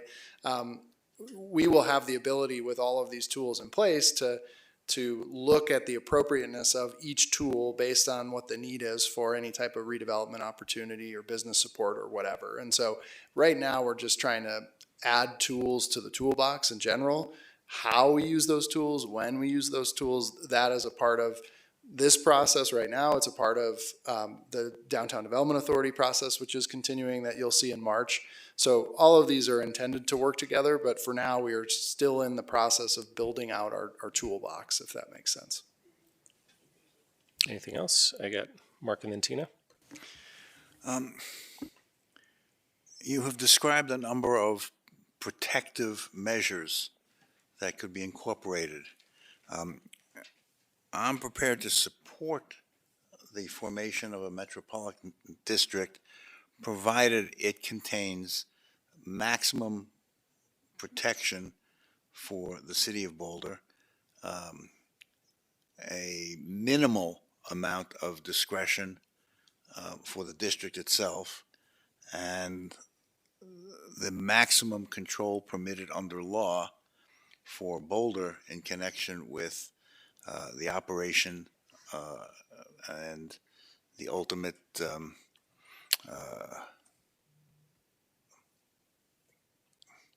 disposition of the district if it pays off its debt. So. Okay, noted. Tina? Yeah, this was great learning. I'm continuing to learn more about the metro districts, and I think this policy approach is good. The one thing is, I also want these protections, but I also want to make sure we're using this tool in a way that makes the project successful, so that if we get to a point where it goes to 0% residential, because we're here to support these ideas and these new ventures, and in part to add vibrancy to our city. And if it's at 0% residential, which I don't anticipate, I have no reason to believe so, it may be that we look at some of these criteria differently in the contract. If the person doing the district thinks that that would be helpful for the viability of their businesses. Thanks for that. Anything else? Nicole? Yeah, I think if there is a way to incorporate an aspect of getting more information that they're already collecting early on in those first years, that could potentially be helpful, just to be monitoring it a little more closely during the riskier time. I appreciate the extensive work the staff's done here. I think it's fantastic in the short time that we've offered. And Dalton, thanks for your expertise and helping shape this. The only thing I'll add is when we go back and once we have, I get a sense that generally we're going to like what staff's done here and we're going to send that forward. You just ground truth that with some folks in our development community to make sure that what we're doing here allows whatever may be out there to pencil into work. I'd hate to create an ordinance that creates things that are just non-tenable, because then we've just wasted everybody's time. So coming back to us and just knowing if there's any tweaks or modifications that need to make just so that we can make both entities whole and worthwhile would be really helpful in the next round. Appreciate it. Great. Not seeing any other hands, I'll just call myself real quick and say you've been working on an expedited timeline at our direction. I greatly appreciate that and appreciate how you brought this very detailed analysis forward. These do need careful guardrails, and I can tell that you're thinking about it that way, and it seems like your recommendations are going to incorporate those guardrails. So appreciate all that work and looking forward to the next steps. Do you need anything else from us? Okay, and Dalton, thanks for joining us and for your help. Do we need to straw poll, or do we need anything to affirm that we want to move this forward? No.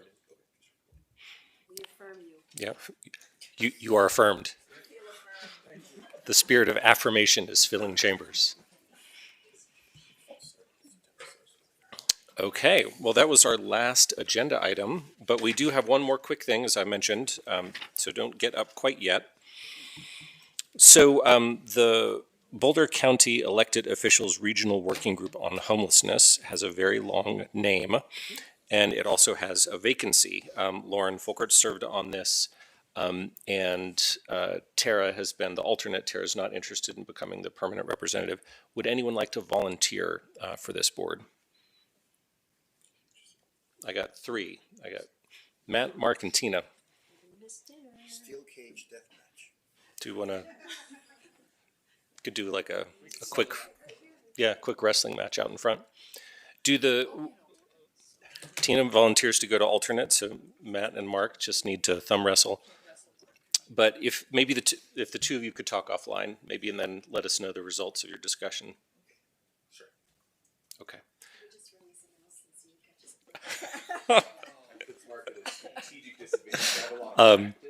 We already know that Matt can't catch mice that are released into chambers, so Mark, we don't know.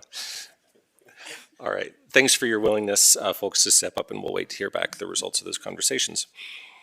And once that's known, we'll get that appointment done under consent, but whoever does volunteer could go to the next meeting, gets before then. All right, so that brings us to 100% to the end of our agenda. Did anybody have any final thoughts before I close this out? Seeing none, I will go ahead and gavel us closed at 8:48 p.m., which is an hour and 7 minutes early.